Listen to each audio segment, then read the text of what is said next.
Leche. Leche. Get 'em, Jimmy. Where low Shack at? The bottle's getting empty. I'm not cracking. We stacking. Chips, all of it's what I want. Plus money winners, that's what I'm on. You can say I'm gone. I prefer elevated pump sports radio. Time to get educated. Who get produced? Fade the juice, letting loose with so much abuse that the bookies wanna call it truth. They get slaughtered. Can't forget Jeff and Low Baggers in the chat. That's a legal record cause we be, oh yeah, pubbing. We be pubbing! What up, cappers, gamblers, punters, hustlers, low baggers? Happy Wednesday, June 5th to all of you. Thank you for watching Betting with the Bag right here on Pub Sports Radio. It's a huge week for us. Tomorrow night, we have Game 1 of the NBA Finals. Game 1 of the NBA Finals live stream, 8 p.m. Eastern. Game pops off at 8:30 p.m. Eastern.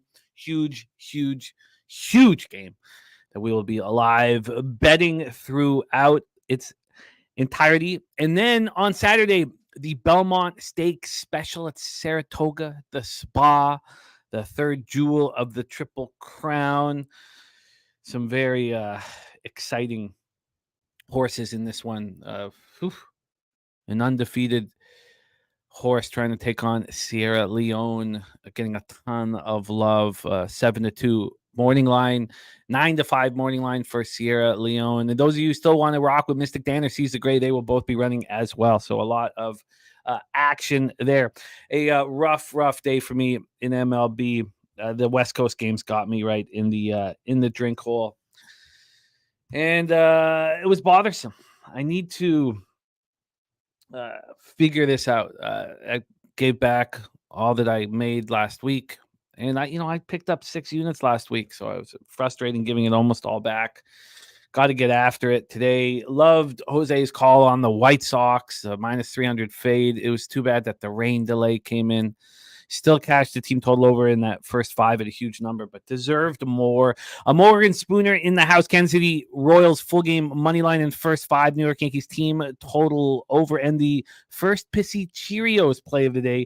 New York Mets first 7 minus a half, minus 115 for Morgan Spooner. Let's copy and paste all the action. We have Daby Cab with 3 best bets on today's card, and he ran beautifully with Jose this weekend, so we need that to carry over to our show right here. Let me copy and paste Morgan Spooner's action here. Tori Coker saying, I know Pete loving my WNBA and NBA plays minus 6 Liberty Moneyline Storm first quarter, a minus 2 winners. Great work, Tori. Ron Crawford spreadsheet dog play today is the Dodgers at plus 110, and Ozuna is the stacks play of the day, RBI right there. Let me make sure I've got that copied and pasted. Gerald Jones in the house says winning night best bet today, St. Louis Houston over 8.5 for that one. I have decided not to move on anything until we talk it out here on the show. Coming locked and loaded did not help yesterday. It was very, very frustrating. Very, very frustrating. Old E in the house. Jay Smooth balls play today. Skeens under 6.5 strikeouts and Dodgers run line. So some love for the Dodgers. It's going to be interesting watching what Skeens does after Jared Jones was spectacular yesterday, throwing 101. Back-to-back rookies throwing 101. It's going to be great. Chris says, to anyone who didn't get the Yankees yesterday, I don't understand. To anyone says, such a clear spot. I don't care about where the money is. I get that you don't care about it, Chris. And, keep hammering away. It's great. Everybody you have complete autonomy with how you want to cap. And if you're tracking your action, it's beautiful. And there's nothing wrong with being on a public play. Nothing at all wrong with it. And the cash cow that Troy Torrance rocks cashes at a very high rate. So, it was, it was very interesting market movement. Heel is excellent. And Ober with the 5.52 ERA, the market told us that he was going to pitch well. He did. There was lots of ways of attacking that. You could have just attacked the under with the market telling us that Ober was going to pitch well, even though he's been horrible all year. But that's great that you don't have to care about the market movement, the line movement, track your action. And if those are spots here on the show where you don't agree with us focusing on where the money is, it'd be great for you to let us know that. We track it. That's what we do here. We track everything. So we don't sell you anything, and we track everything. That's sort of our way of doing things here.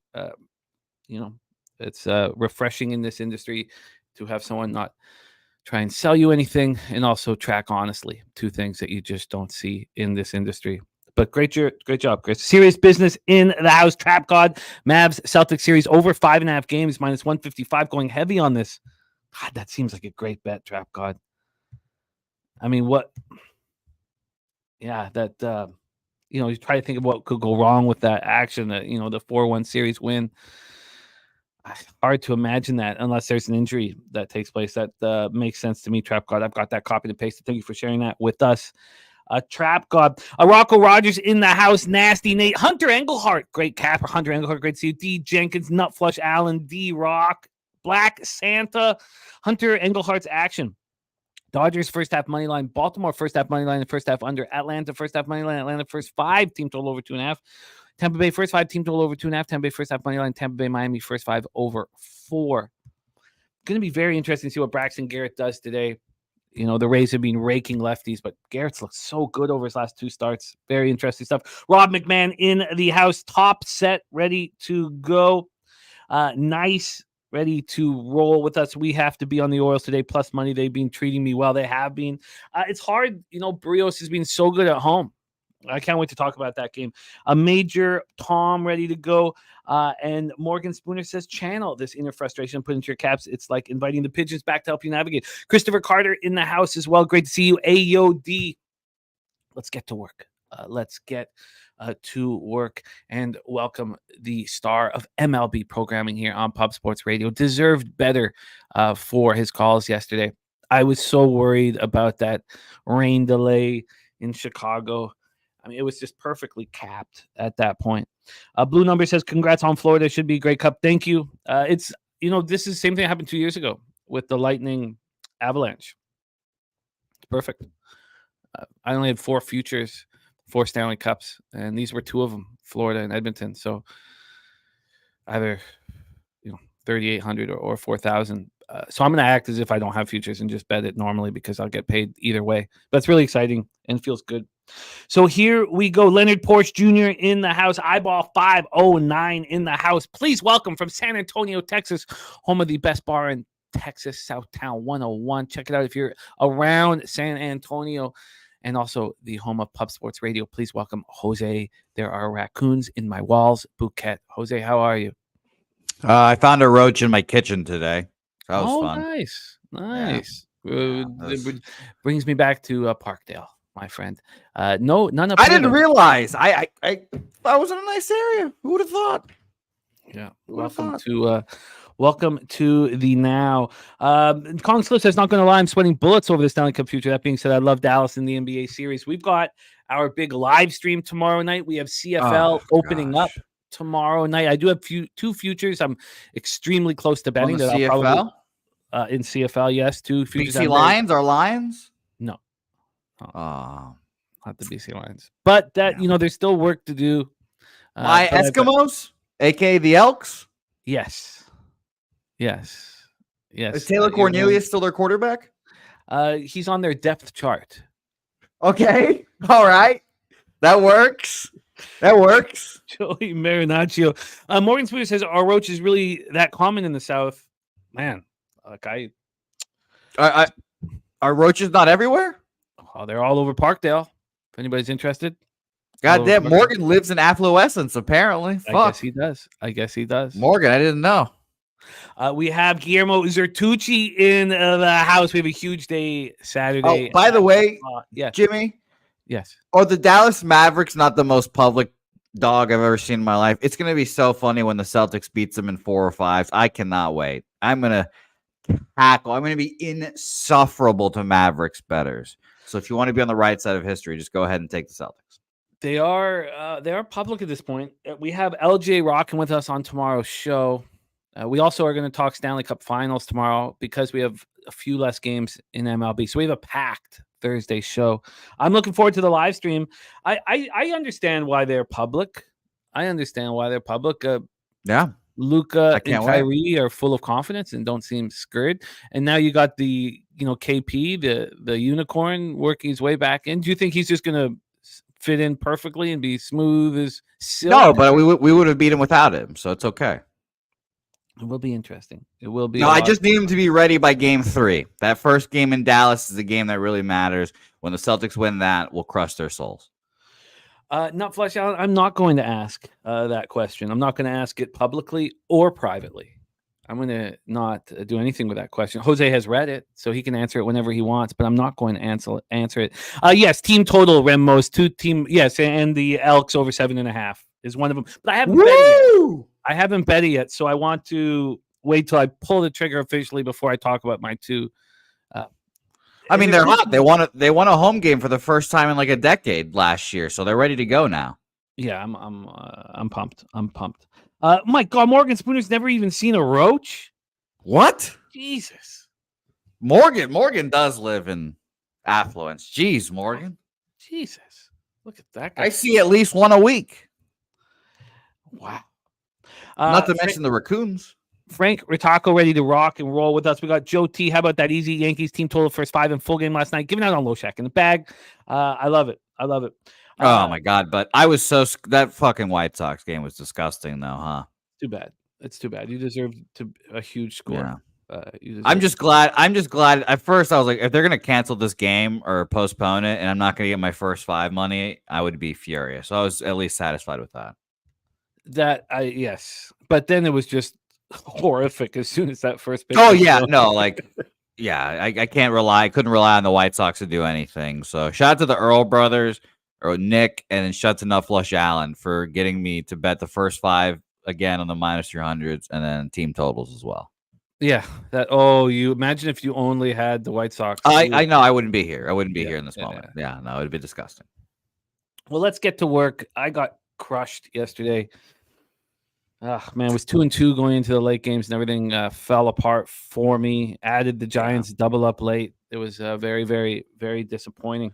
And it's so frustrating too. Trying to go back to those spots again. Like that's the one thing about baseball that is so hard when you lose on a spot the previous day and you like it again, and going back to it is so difficult to me. Blake Walston had a full count on every single batter. Oh yeah, and then they had bases loaded and just nothing. Nothing for him. And it was Jorge Soler, who's like the best hitter against lefties. I was like, oh, great. This is the guy we want up. And then just nothing for us. Nothing for us. I was happy to see those errors to Imanaga, though, my dude. That was great. I enjoyed seeing that. But Schmidt at shortstop for the Giants is atrocious. I mean, you want to find Brandon Crawford as soon as possible, man. God. Get Ozzie Guillen out there. I mean, we can do something better. Just at least give your pitcher some confidence. Yeah, if Ozzie Guillen was managing the White Sox, they'd have 1,000% a better record. We all know that. He's a championship manager recently. Caribbean Series. Yeah, no, I like him. No need to apologize ever, Nut Flush, ever. We don't apologize here. We know that there are repercussions, consequences to our action. And right now, I'm in the thick of things, man. We got to win right here and right now. So let's get to work. FAP win betting Seattle -1.5. With Logan Gilbert. That will be our last game of the day. We have 2 back-to-back spots for Daby late in the card and 1 for him early. But 3 bets for Daby is like 10 for us. This guy, it's good. He's hitting the board that he's hot right now. Nate Dogg 420 in the house. Dad Fan says, I'm an O's fan and love what's finally happening here. But even with Suarez being a nice little story, leading Jays first 5 in full game, definitely over 8. Thank you, Christian Rivas. It's great to see you, Christian. OG Lowbagger in the house. So let's get to work. But just before we do, I couldn't sleep last night, and I am concerned. Baseball is our focus here. Yeah. I cleaned up 6 units last week. I don't. Jimmy, I'm going to be honest. Next week, Helga's away dog sitting, so I'm going to be home alone with baseball next week. And that basically only baseball. That next week is the week I'm going to see if I truly go crazy or not with this baseball shit. It's just going to be me by myself, alone, pacing around, and various states of nude, just fucking being furious of baseball. So I feel that wholeheartedly. Sharpie moving to 6-1 on the show. I didn't, and my apologies, I didn't have his Walker Buehler strikeouts over. I didn't have that. I don't know why I didn't have that, but I didn't have that in my spreadsheet. So he's actually 6-1 on the show with another winner yesterday. Jason Torres going to have boots in the ground in Boston. Respect. NJ Striker ready to get to work. Gerald Jones, Mountcastle, 2 homers last night. I know that Jose was paying attention to that. Justin McKelvey says he's a lifetime Braves fan. It's hard not to be an Orioles fan. They've been paying his mortgage for 2 years now. Hunter Engelhart, just Spencer Schwellenbach over 4.5 Ks at plus 105 for Hunter, which will lead us into that first game. So let's get to work here right now. And I truly feel the stakes can't be higher right now for me to deliver. And so I didn't send anything in. There's a bunch of spots that I'm interested in, but I want to talk about with you guys. So let's get to work here. Braves, Boston Red Sox, Fenway Park in Boston, Massachusetts. We have Spencer Schwellenbach. Schwellenbach looked good in his first ever start. Remember, he was what's the right word term for it? He could play shortstop. He played a little center field. He hasn't used the stick since 2021 in Nebraska. But in Nebraska, I guess he only hit, 12 homers in Nebraska. But he is a pitcher. And he looked quite good in his first start. This year, he never pitched in AAA. He went from high A to AA, and he was a second-round pick in the 2021 draft out of the University of Nebraska. So Kelly McInnes in the house, Subhuman Gaucho. Justin McKelvey has the over 9.5 in his pocket in this one. Going up against Slick Nick Pavetta, 2-4, 4.08 ERA, 1.05 WHIP, 42K, 7 walks. But he had those 2 starts out of the gate that looked spectacular. It looked like the ace in the rotation. Then he went on the IL for a little bit. Not good when he has come back, and he's been terrible at home. Now it's only 14 in the third innings. He's 20 strikeouts, but a 5.65 ERA, points hitting 250 against them. The Braves, since May 1st, just 227 with a 673 OPS. First righties not hitting them. Red Sox first righties 231, 694. The Braves bullpen's been excellent, and so is the Red Sox bullpen. The truth teller in the house, Nordy ready to get to work. So here we go. Let's get into the line history and the weather, and hear what Jose has to say about his Boston Red Sox to get us all started on today's card. First off, weather-wise, we have Jason Torres, boots on the ground. It's going to be a hot one in Boston. We have, actually not so bad, 79 Fahrenheit. Gets warmer as the game goes on, 81 at the highest, 7.9 miles per hour to right center, up to 9.4. Now, this isn't the best spot for rain. It does give us a few spots where there's light rain and drizzle. I'll put up another site for rain because Switch doesn't seem to deliver here, and Sharpie talking about how much rain there is on today's card. Let's get into the money line here and the total. This total has moved to 10 at Pinnacle. So those of you on the over 9.5, like Justin McKelvey, can feel good about that. This opened up at 9 and lasted for 1 minute. Moved over to 9.5, and then we got to 10s. We're at 10s right now. And from a money line perspective, we are sitting here with Atlanta minus 104, opened up at minus 103. So we've had no movement, 1 cent of movement. And then Jason Torres says, for me, I got 87 degrees, but he's hoping it's 81. Mark A in the house. Fernando Mendoza rolling as well. And Nordy, great to see you, my man. So cash wise here on game 1, we have 51% of the tickets, 71% of cash on the Braves. And on the total, we have 74% of tickets, 75% cash on the over. Take it away for us here, Jose Bouquet, Schwellenbach, Pivetta, Braves, Red Sox. Yeah, so I'm sure if you follow me on Twitter, you've seen me retweet the various numbers of stats calling this Red Sox team just average. They're so average in every metric. The last 3 years, they've just been a 500 baseball team. It's all been pretty disgusting, and honestly, I just expect it to be this the whole year, back and forth, over 500, 2 games. They lose 2, they go to 500. They lose a couple, they win a couple, go back to 500. They split this series against the Braves earlier, and I think it was a week ago now. They're going to do that again here. I expect them to split. I'm not betting it confidently, but I fully expect the Red Sox to find a way to win this game. Their bullpen is completely fresh for 2 days now. Everyone's probably feeling great in there. The only guy that went yesterday was it was Boozer, I believe, not Carlos, Cam. But and by the way, shout out to Carlos Boozer and his spray on hair that he had. And by the way, it was wrong. It's Chase Anderson that went. So Carlos Cam Boozer is available today. So full bullpen ready to go for the Red Sox. Spencer Swellenbach doesn't really inspire confidence, honestly. He did okay, like you mentioned, against the Nationals. 5 innings, 5 hits, 3 runs, a home run allowed, 5 Ks, 1 walk. Not bad. Now you're going to Fenway. We'll see how a hitter-friendly ballpark works. And this total is skyrocketing. I'm seeing 10s as well on the board now. I'm going to refresh real quick to see. But it was, you mentioned, opened up at 9s. Minus 120s to the 9.5s, and Bovadas and Heritage both have 10s now. So I think Schwellenbach gets touched up here. I just obviously can't really trust Nick Pivetta and how he's done. He's just home run happy. And for Justin McKelvey, he was asking about who the hypothetical total base guy for today would be. I was down to 2 guys, and I might, put in 2 hypotheticals to see how I do with doing 2 today.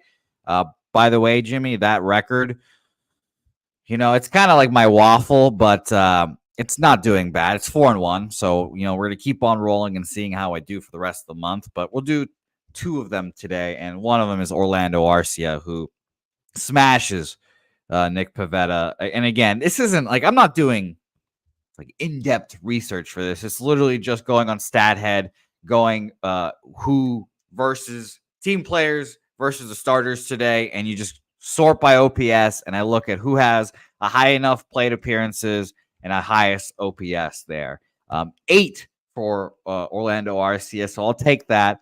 6 hits, 2 home runs, a 2.732 OPS against Mr. Nick Pivetta. So him is the first one here today, and we'll talk about another one later on with 21 at-bats, and he has a 1.877 OPS against this pitcher. So we'll talk about him later, but no bets for me in this game. I expect the Red Sox to win this game, though. I just haven't moved on it, and I think this is a high-scoring affair. And by the way, I was fucking furious yesterday, obviously. I took first 5-team total over under 1.5. Of course, not Spencer Strider, fucking Max Fried only gives up 3 runs. So I still think the Red Sox are horrible against lefties. It's just, unfortunate shit there. Action Jackson. We got J-Dub saying Ozuna smashes 2. Yes, Ozuna is Stack's play today from Justin McKelvey. And we have a very bullish Hunter Engelhart on Atlanta. First half money line. Atlanta first 5. Team total over 2.5. And Hunter Engelhart says he'll shove against Boston. And we also have Odds Bunch saying he's pretty sure that the Dodgers-Pittsburgh game won't go. Because Tragic. of weather. Justin boots on the ground there as well, so let us know. Right now, the 2 games that RotoWire thinks won't go are Kansas City, Cleveland, as well as New York Mets, Washington. They think that the Dodgers game will go. But we'll break down them all just in case. And Sweaty Butcher saying Max Fried looked locked in. Yeah, I'm not going to move on this first one. Let's move on to the second game and bring on one of the stars of our channel. It is best bet time. Please welcome our guy, Dabra Cadabra, to the show. Daby Cab, how are you, my friend? I'm good, Jimmy. I'm good. Friday, we took a couple L's on here, but it was a good weekend. I got to get my record positive here, but I officially am in the green on my year total for baseball. So that is a milestone for me because I dug a bit of a hole. I'm happy that I'm back in the green. It took me a 7-1 run to get there, but I'm back in the green, and now we fucking get to build. I love it. Yeah, no, excellent work. Now is the right time to heat up. It's on the back of Yordan Alvarez as well, so shout out to Yordan. This motherfucker is tearing the cover off the baseball right now. He's a monster.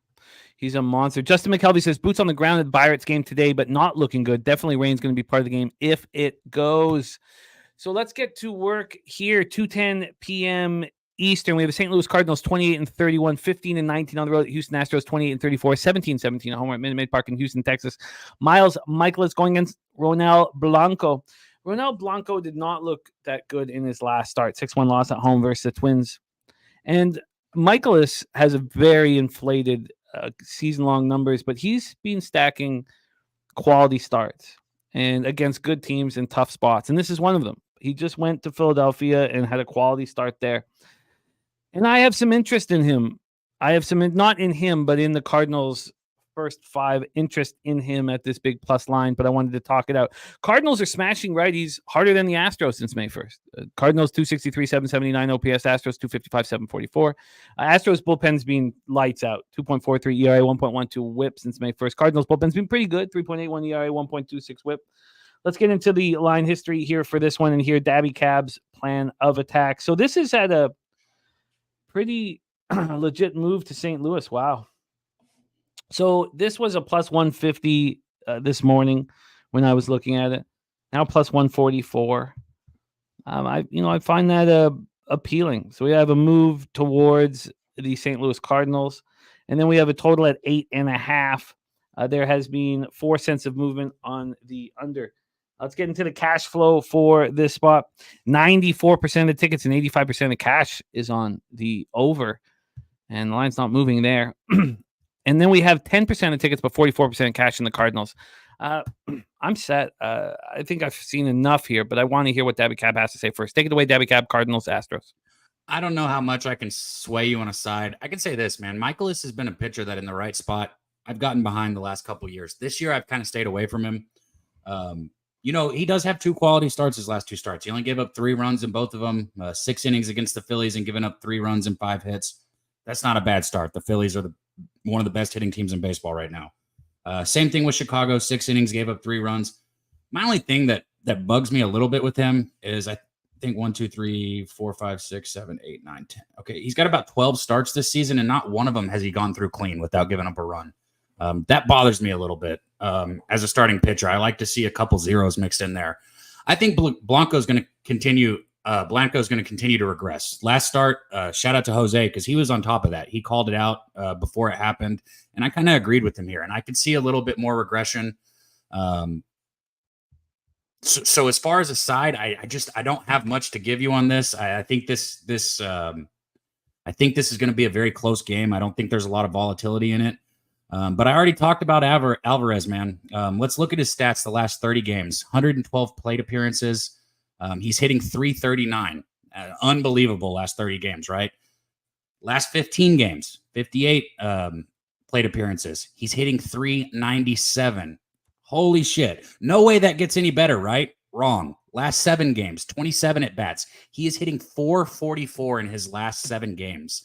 And I don't see anything changing right now. When I watch this dude hit, he's so locked in, and he's not just hitting the ball. Like I said, he's ripping the cover off the baseball right now. Michaelis is the exact pitcher that I want Yordan Alvarez hitting against too. It's a righty that doesn't necessarily have overpowering stuff going off this lefty who might be the best hitter in baseball right now. I got Alvarez over 1.5 total bases. It's minus 110. And he's just been cashing for me left and right. Regardless if he gets it today, this will be a bet that I will continue to make. Over 1.5 bases. That was minus 125. Minus 110. Minus 110. Beautiful. Minus 110. Alvarez over 1.5 bases. The Cardinals' first 5 is just, moving. Why do you want first 5 over full game? Oh, just the Astros bullpen is, 1.4 runs better. And I also want to, even though the Cardinals are out hitting the Astros, they're at home, and I'd rather cut this game down. They just I have a vividness fear of the Astros lineup that doesn't. That's fair. I lean Cardinals as well, and I'm going to move on the Cardinals. I'm going to go full game though. The Astros bullpen, I think, is a ruse. I think it is a mirage, and I think it's only 3 guys, and they're fucking gassed right now too. Yesterday they were gassed because they've been giving up runs left and right in this series to begin with, and they're gassed. Brian Abreu threw 28 pitches yesterday. He's not going. Seth Martinez, back-to-back days. He's not going. Taylor Scott threw 32 pitches yesterday. He's not going. Rafael Montero didn't throw yesterday. He threw 30 pitches the 2 days previous. I expect him to go. Parker Mashinsky threw back-to-back days. Again, it's an unwritten thing that you don't use your relievers on 3 days in a row. so he might not go. Ryan Presley sucks balls this year, and he threw 10 pitches yesterday. I expect him to go, and Hader will be available because he threw 14 on Monday and didn't throw yesterday. I think this bullpen's gas, and I think it's really, truly only 3 guys. And when I mean 3 guys, I really mean 2, because like I said, Ryan Presley I think is washed up. Brian Abreu is good. He's not going to go today. I'd be very shocked. And then Hader, who I think is vulnerable. I think the Cardinals have a better bullpen of the guys they have available today, probably. Like Hensley hasn't thrown in 2 days. Matthew Libb hasn't threw 6 pitches yesterday. He'll be interesting to see. Andrew Kittredge threw 16 and 12 on Monday and Sunday. Didn't throw yesterday. I think that the Cardinals win this game, and I think that shortening the game puts it too much in Miles Michaelis' hands, in my opinion. And I did think about taking the ball completely out of his hands and going team total here. I went back and forth on either, but I think I'll just roll with the full game money line for me here. 1+139.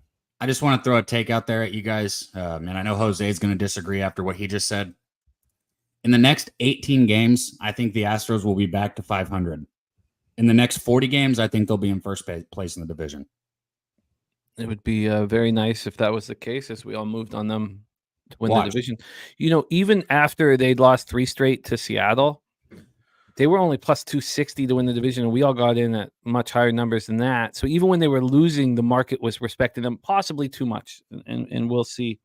18 games. You heard it here first. They will be at 500 in the next 18 games. Right now, they're 28 and 34. By the time they have 40 losses, they will have 40 wins. I love it. DC Cap are going to eat the drink, I should say, the juice with that minus 166 line on Houston. Not going to try to cut that VIG down. Drewski looking at Houston first 5. BT in the house. So I'm going to take the first 5 while Jose takes the full game. What did you get again, Jose? Full game? I'm actually going to double up here. Again, you guys know I fucking got crushed double ups this year, but I like it. Team total is only 3.5 minus 120. Cardinals full game money line plus 139. I know the total's going down, or the market's pushing the total down a little bit. But I trust that if the Cardinals win this game, they have to score more than 4 runs. Or 4 or more. Yes, 4 or more. Yeah, I think that a team total is intriguing. What do you think of that team total, Cabby? I think we're going to see regression in Blanco, however the fuck you say his name. I think we're going to see regression. He shocked everyone. Last game was the first start. So I don't hate it. This is one of those things where we always say you don't talk your friend off a dog. So I don't want to echo what Jose said, but the one thing that stood out in his cap was taking the ball or not leaving the ball completely in Michaelis's hands. That was the only thing that kind of laid me full game also. But I think this game's close throughout. So I like what both of you guys are doing. Yeah, and still I think it's worth going for the score. The plus a half minus 112 in a game with implied lower volatility. I think I might, if I add in the team total, I think I'll take the plus a half instead here, which is what I will do. So, you know what I want to get, I had the blow up last week when I didn't get my action in. I imagine that our show will be done by 10 after 2 p.m. Eastern, but I'm going to move on it. Michael Johnson saying under, fellas. We have Troy Torrance on the under. That's a good move, Jimmy. We do not want to do that again. No, I can't do that again. That really ate at me. So I'm going to, Daby Cab, can you stick around here for this Reds Rockies breakdown? Jose will do the opener, and then I will have my action and I'll close it up. So Jose's going to set up Reds Rockies at Coors Field in Denver, Colorado. And Jimmy, I almost forgot about that, honestly. Thank you for reminding me about that incident. Reds Rockies here. So I've seen again, it feels like back-to-back days, sharps or, people that know something want you to bet Los Rockies here, and they've gotten their ass kicked. And it's been a little annoying. The first day, obviously, I was on the Rockies, and it was first 5, and the Reds scored 13 runs in like 2 innings. And I was like, okay, well, obviously that's a loser here. But yesterday, it was a little more, I guess, strung out for you Rockies bettors here. Final score ended up only being 4-1, and Frankie Montas threw a gem. So shout out to him. Now we've got Ashcraft and Dakota Hudson, who we talk about pitchers sometimes not matching their record, like old Reese Olson. Dakota Hudson is a rare case where it actually does match his, performance on field. Now, not recently. We'll give him that. His 2-7 was very much earned throughout the first month of the season, maybe a month and a half of the season. His last 2 starts, 7 innings, 4 hits, 1 earned run against the Dodgers. Believe that was a minus 300 fade there as well. And shout out to him. 6 innings, 5 hits, 2 earned runs against the Phillies at home. Back-to-back great starts. Do we trust him to make a third one here against the Assman and Graham Ashcraft here, who we've talked about him many a times on Say Hey Plays. Last year, I believed in him, and then at one point, he just struck a wall and just started being horrible. His last few starts, he went back-to-back against the Dodgers and then faced the Cubs in his last outing. 4 2/3, 5 hits, 3 earned runs, 4 Ks, 2 walks on a home run there. And against the Dodgers in his second start, he got crushed. 5 innings, 8 hits, 5 earned runs. His first one was okay. 5 innings, 3 hits, 3 earned runs. But back-to-backs against the Dodgers are just not the place you want to be if you're a pitcher here. So, market, let's talk about it. And we will get into Daby Cab's thoughts, feelings, and emotions about Coors Fields here. 81% of the bets, 91% of the money on Los Reds here. People are sick and tired of betting the Rockies, it seems like, in the first 2 games. And for the total here, we have an 11 and a half, depending on where you're looking. That is a 59% of the bets and 59% of the money on the over in this game. So this did open up at an 11, and now we're seeing 11 and a half at some places. Bovada is still showing an 11 over minus 115, which is very interesting, when everyone else is showing 11 and a half minus 105 or even money. So runs, lots of runs expected here today, obviously, but that was the case yesterday, only 5 came, so you got to keep an eye out on that, obviously. Minus 125 opener for Ashcraft. Bet online, it's only moved it up a couple cents, so not much movement, even though all that money on the Reds here. Bovada opened this up at minus 128, now minus 136, but really not much movement when you consider that 91% of the money, 81% of the bets is on the Reds here. So it was a stay off game for me. Honestly, I'd consider leaning under in this game again. Here, 11 and a half, a lot of runs, and both pitchers have been pitching well. But do I trust Dakota Hudson to make a third consecutive good start? I don't. And Graham Ashcraft, good, but not really good enough for me to trust. Daby Cab, do you even make bets in Coors Field? Because you don't bet shit teams, so you don't have to worry about Coors Field ever. Unfortunately, you're muted. Fortunately, yeah. I'm just going to say there's so much volatility when you have totals like this, okay? It's not just a straight X off of Coors Field for me. It's just like the more volatility you have, the less comfortable with the bet that I am, right? And we're sitting at 11 and a half or a 12 and a half total. Yeah, it scares me a little bit. I'm not going to lie. In this game right here, I agree. I don't think Hudson's going to have another good start.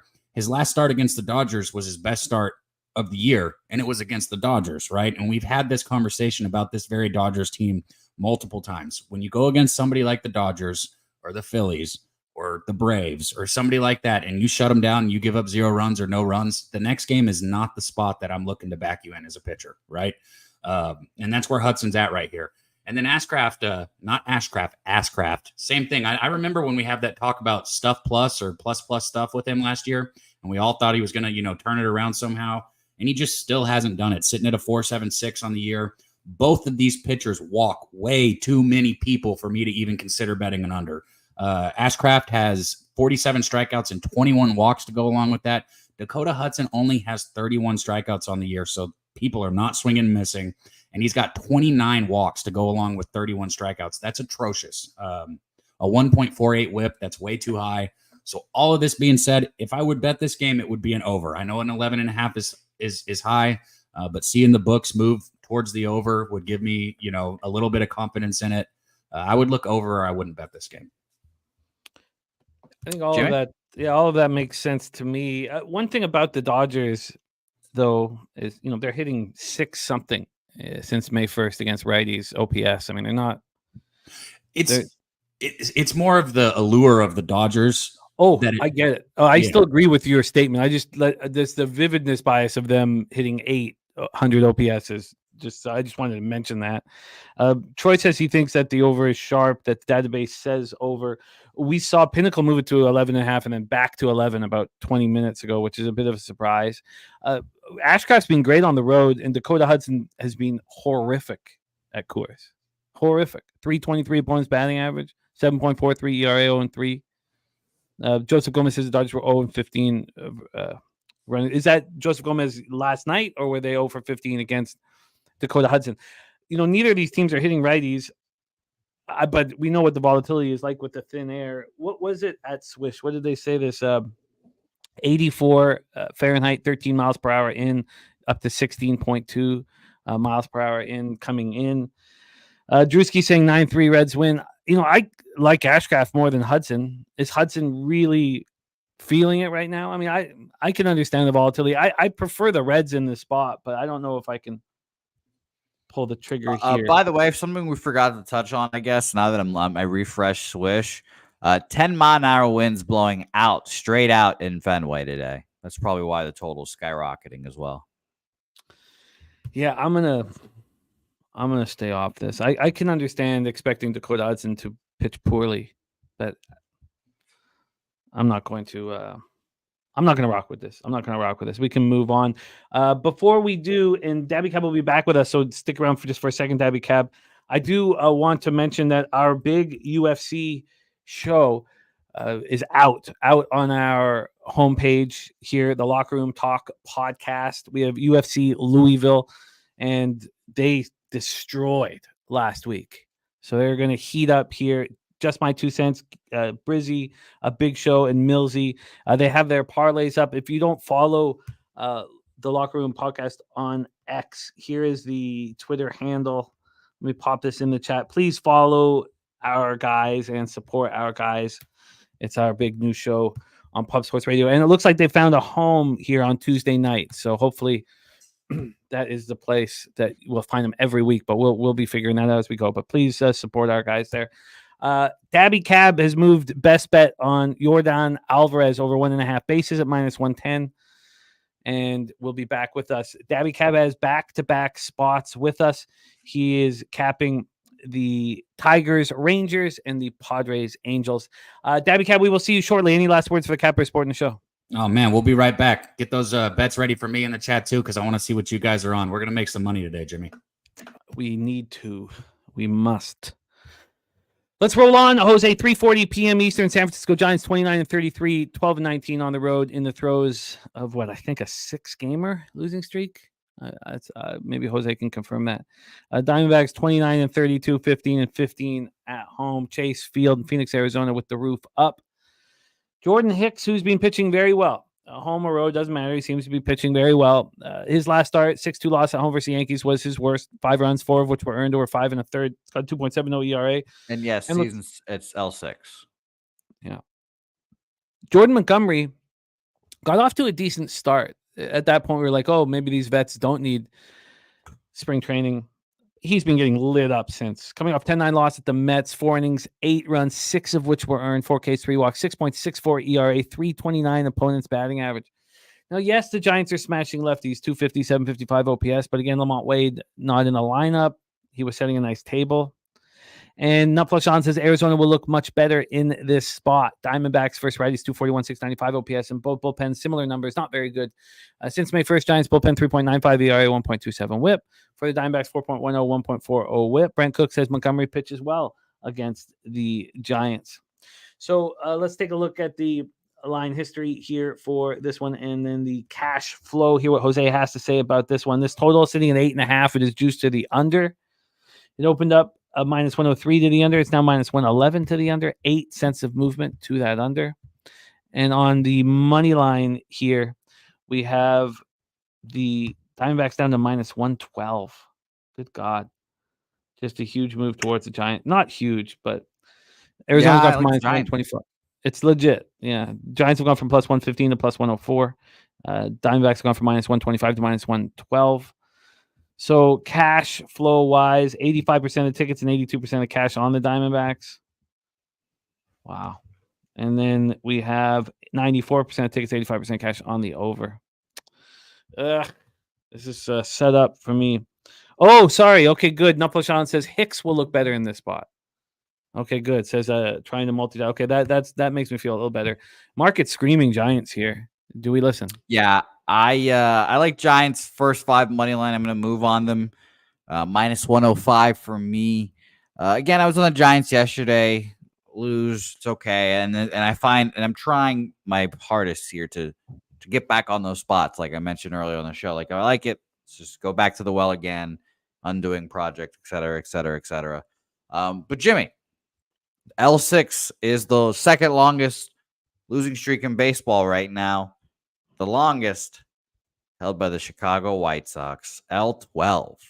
Jesus Christ. Couldn't get that fucking win for me yesterday, you bastards. But yeah, I think the Giants probably know about this losing streak. I'm sure Jordan Hicks will be very motivated to go out there and pitch well to try to break it. I probably should be on a full game if my one of my bases of my caps is that I think that these guys are motivated to snap a losing streak. Again, I'm sure this is not something they don't talk about it. Duvall is off 2 days rest. He'll be ready. The bullpen seems pretty ready to go.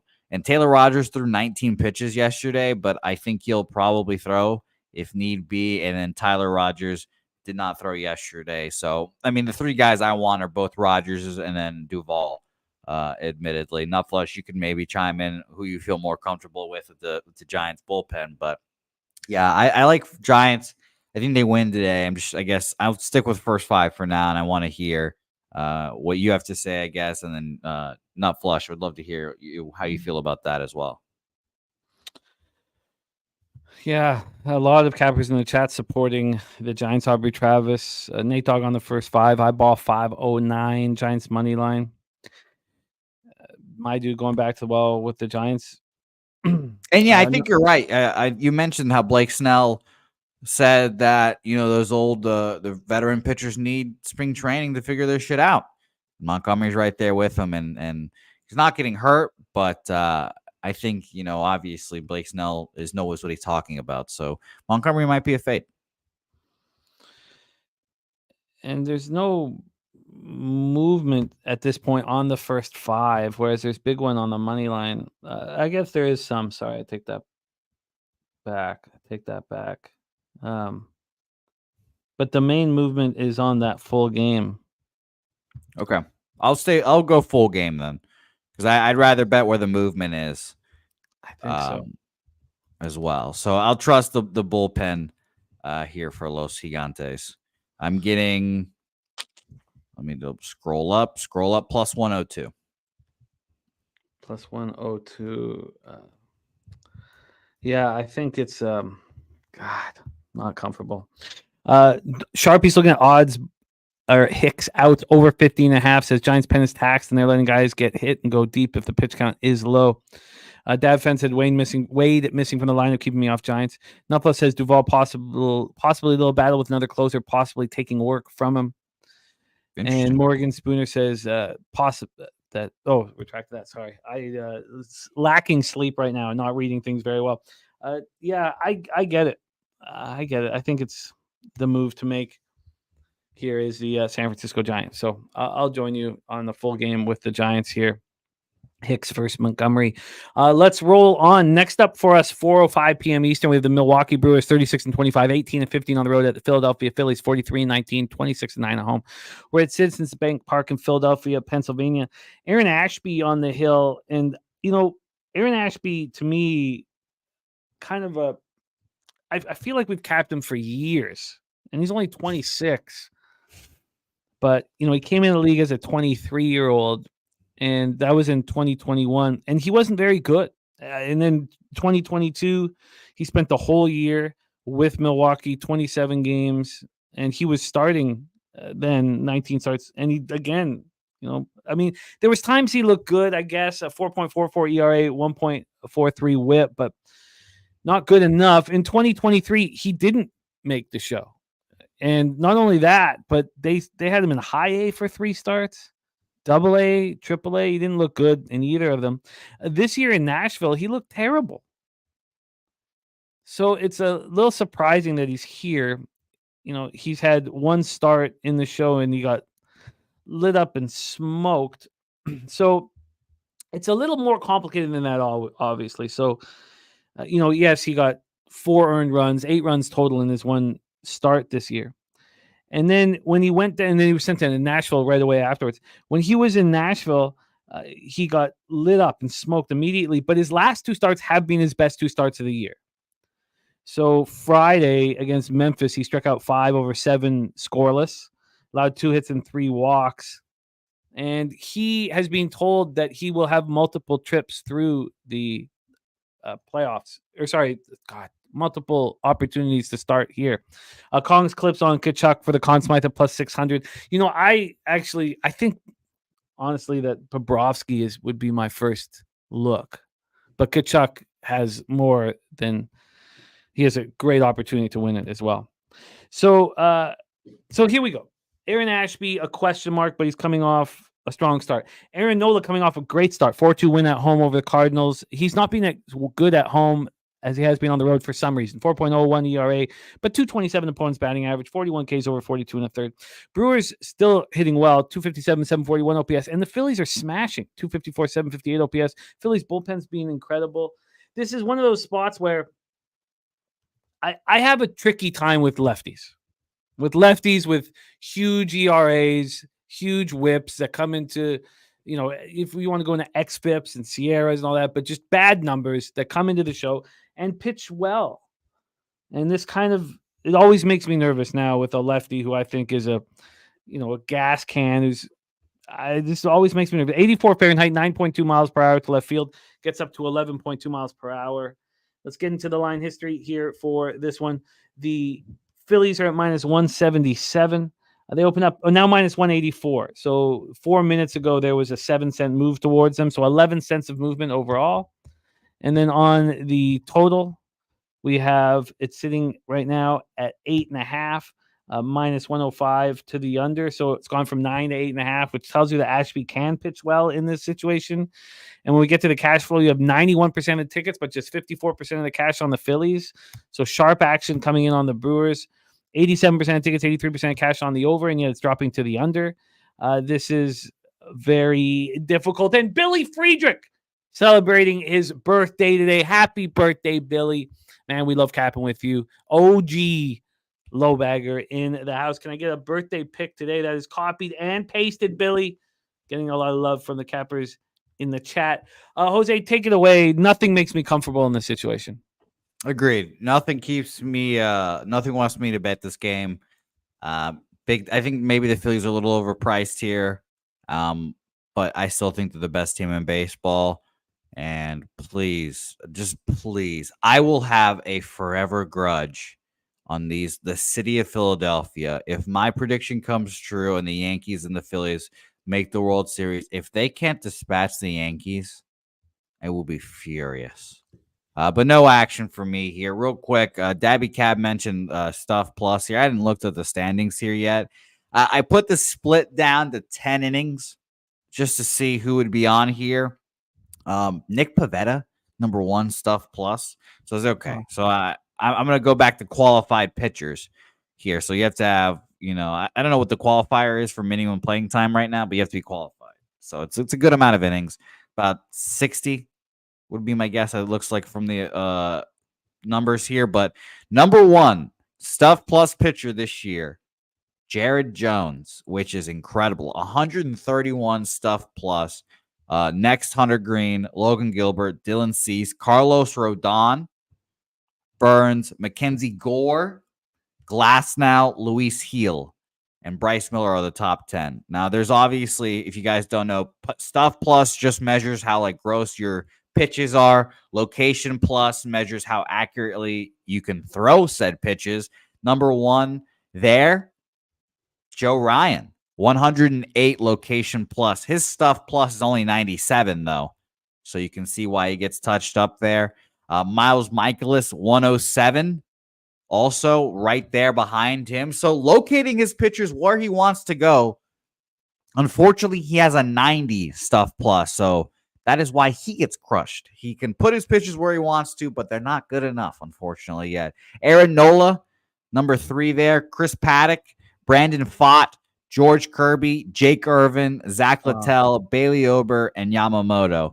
Top 10 in location plus. And real quick, pitching plus is a ranking of both of those combined, basically. And it's just a good metric to see who are the best pitchers right now again.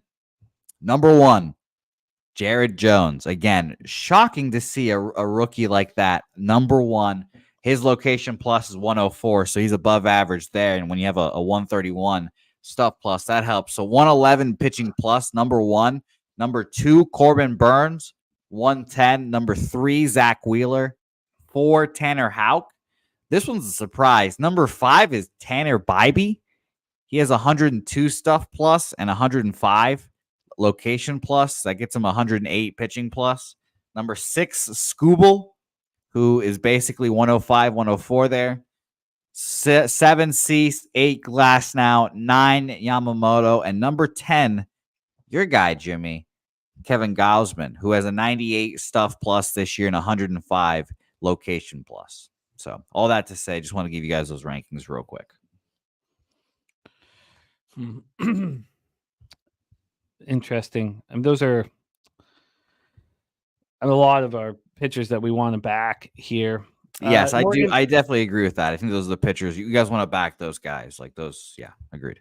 Morgan Spooner says swinging strike percentage is my favorite predictive analytic for pitchers. Find a pitcher with strong fastball. 2 other pitchers with swinging strike percentage. You have now found a strong starter. Let's roll on. 4:05 p.m. Eastern. Next up for us, New York Mets 26-35, 13-14 on the road. At the Washington Nationals 27-33, 10-15 at home. We're at Nationals Park in Washington, D.C. Luis Severino against Patrick Corbin. Shout out to Wham Bam in the house. Wham Bam 3000. Who Banging Sports Talk rocking with us. Let's roll here for Mets Nationals. Severino versus Corbin. This total is sitting at 9.5. It opened up at 9. It went to 9.5, 11:19 p.m. It came right back to 9. Now it's back at 9.5. Once again, juice to the under. So we have a half run move towards the over. On the money line, we are sitting here with a plus 133 on Corbin. Open up a plus 122, a 13-cent move to the New York Mets here. Gavin Henry in the house. I need a little bit more time, I think, on it, but I'm leaving. It looks like I'm moving away, slowly moving away. I just don't know what to do with Mindframe, man. The Mindframe, does that not look like the first time you saw Arrowgate? I remember the first time I saw Arrowgate at the spa. I'm starting to lean towards Mindframe, just clicking away and looking like the best 3-year-old in the country. Just like when Arrowgate became the best 3-year-old in the country later, I'm thinking the same thing. But we give you lots of love, Gavin Henry. Last time he joined us, Gavin Henry, great thoroughbred trainer down in Jamaica. He gave us the winner, and it paid like $12.20 on $2. So Gavin Henry, I hope you can join us this Saturday. This Saturday, we have our Belmont Steak special, Gavin. But you might be working. If not, join us, man, because we're pumped up. Okay. But I was thinking that this, a mile and a quarter was Sierra Leone's race, but now I can't get those 2 races out of my head from Mindframe. He just looks spectacular. So I need more time with it.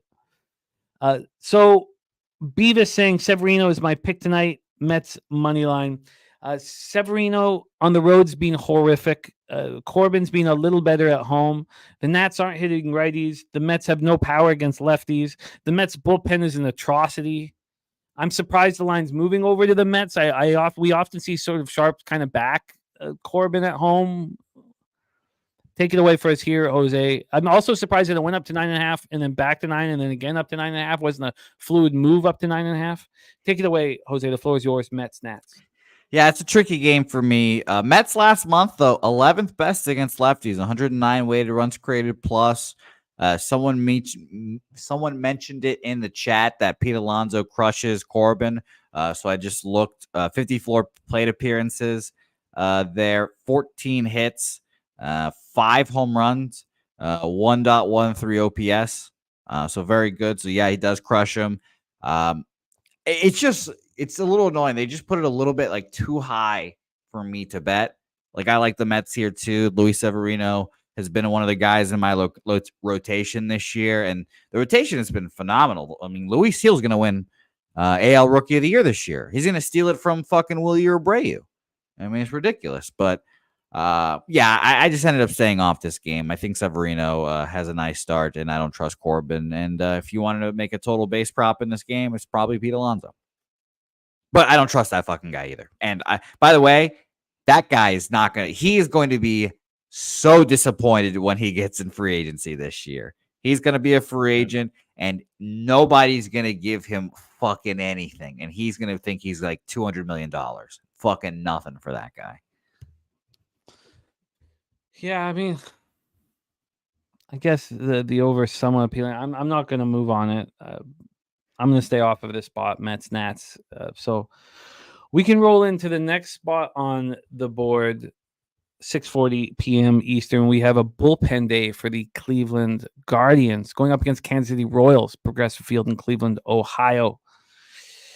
Gift the Cartel says, even though Nat's been losing, Corbin's been pitching good. I mean, I don't know. I mean, Corbin's last start was good, but he's just so hard to trust, man.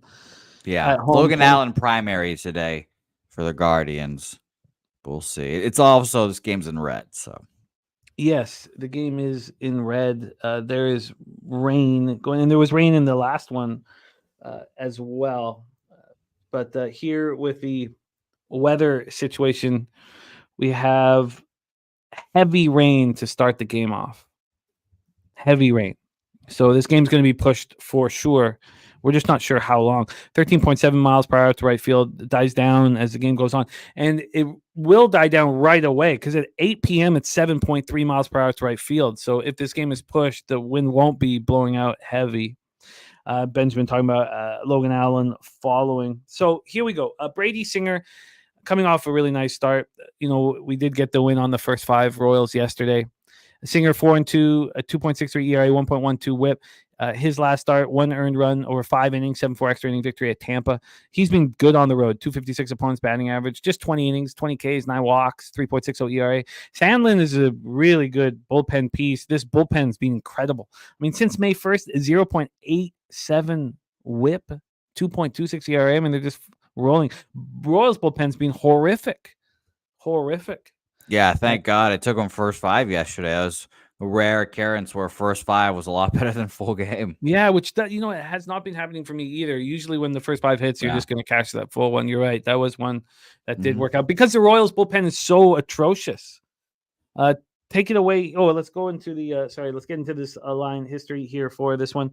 We have Singer and the Royals at plus 113. That's exactly where they open. So no movement on the money line. On the total, we have this sitting here at 8.5 minus 104 to the under. So this opened up at 8.5, got up to 9, back to 8.5, up to 9. And at this point, we've actually had 3 cents of movement on the under. And then when we get to the cash flow for the Guardians spot here, we have 93% of tickets, 90% cash on the over, 83% of tickets, and 99% of cash on the Cleveland Guardians with no movement. Lee Davis says Singer kind of struggles against Cleveland. Lucky Lefty looking at the first 5 under. Lucky Lefty also on the Nats money line. And Joe Yergeby says Guardians continue their luck by having a bullpen day on a rain day. That is true. That should really help them here. Although it's tough to fade Singer. What's your plan here, Jose? Yeah, I do and did like Royals first 5 again here. For all the reasons I said yesterday, huge game in the division. They want to prove they're legit. The Guardians have the best record in baseball right now. You know, Stephen Vogt's going to win AL Manager of the Year no matter what, fucking basically. And shout out to him. He's a great guy, seemingly, so he deserves it. But I do like the Royals again here, and just same cap. The bullpen's horrific. Like this bullpen advantage is too much for me. Yeah, and Logan Allen will be interested to see how he goes. I looked up Brady Singer's numbers against the Guardians because someone mentioned he gets touched up. Last 3 starts against them all in 23, 6 innings, 4 earned runs, 5 innings, 6 earned runs, 6 shutout there all last year. Only 1 at Cleveland, and that was the 6 earned run performance, though. So I'm kind of back and forth. I like the Royals. I don't know if I'm going to get there, I guess. It seems like the chat seems like the Royals are or the Guardians are live here to dominate them. So I think I'll stay off, and maybe I just don't want to fuck with the rain. And also, by the way, Jose Ramirez, 29 plate appearances, 23 at-bats, 10 walks, 2 doubles, 2 home runs, 4 walks, 435 average, 133.4 OPS. So very good, and I don't want to go against that. Joe Yerger says, what a first half for Cleveland. They continue to be undervalued. KC as well. Yeah, I guess I'm going to stay off of this spot here. I uncomfortably stay off. I guess I feel like the Royals, I just don't want to be anywhere near their bullpen. You would have to take them first 5. I agree with Joe that the rain is going to help out the bullpen day. But Morgan Spooner on Royals first 5 in the full game. And Gavin Henry saying the undercard looks great. The undercard this Saturday looks phenomenal. We're going to have massive, massive races here on Pub Sports Radio all day and night. Saturday, Razor Sharp Picks co-hosting the event. Let's roll on. 6:40 p.m. Eastern. LA Dodgers 38-24, 17-12 on the road at the Pittsburgh Pirates 28-32, 13-15 at home. We're at PNC Park in Pittsburgh, Pennsylvania, with our guy Justin McKelvey, boots on the ground. Very lucky, Jimmy. I was gonna say going into this game, this will be the most watched regular season baseball game of the year. Wow. Paul Skeens gets the people going. The Dodgers, this is like his first test, blah, blah, blah, blah, blah. But apparently this game's going to get rained down, and MLB is going to be nonplussed about that. There's a thunder shower.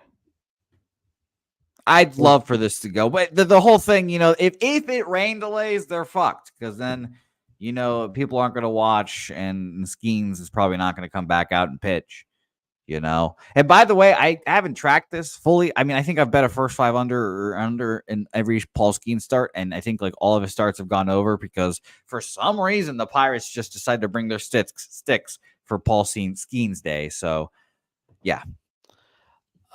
Lee Davis, on these situations, I pull up the weather networks, but I use Swish for weather here, and the first, if you just look at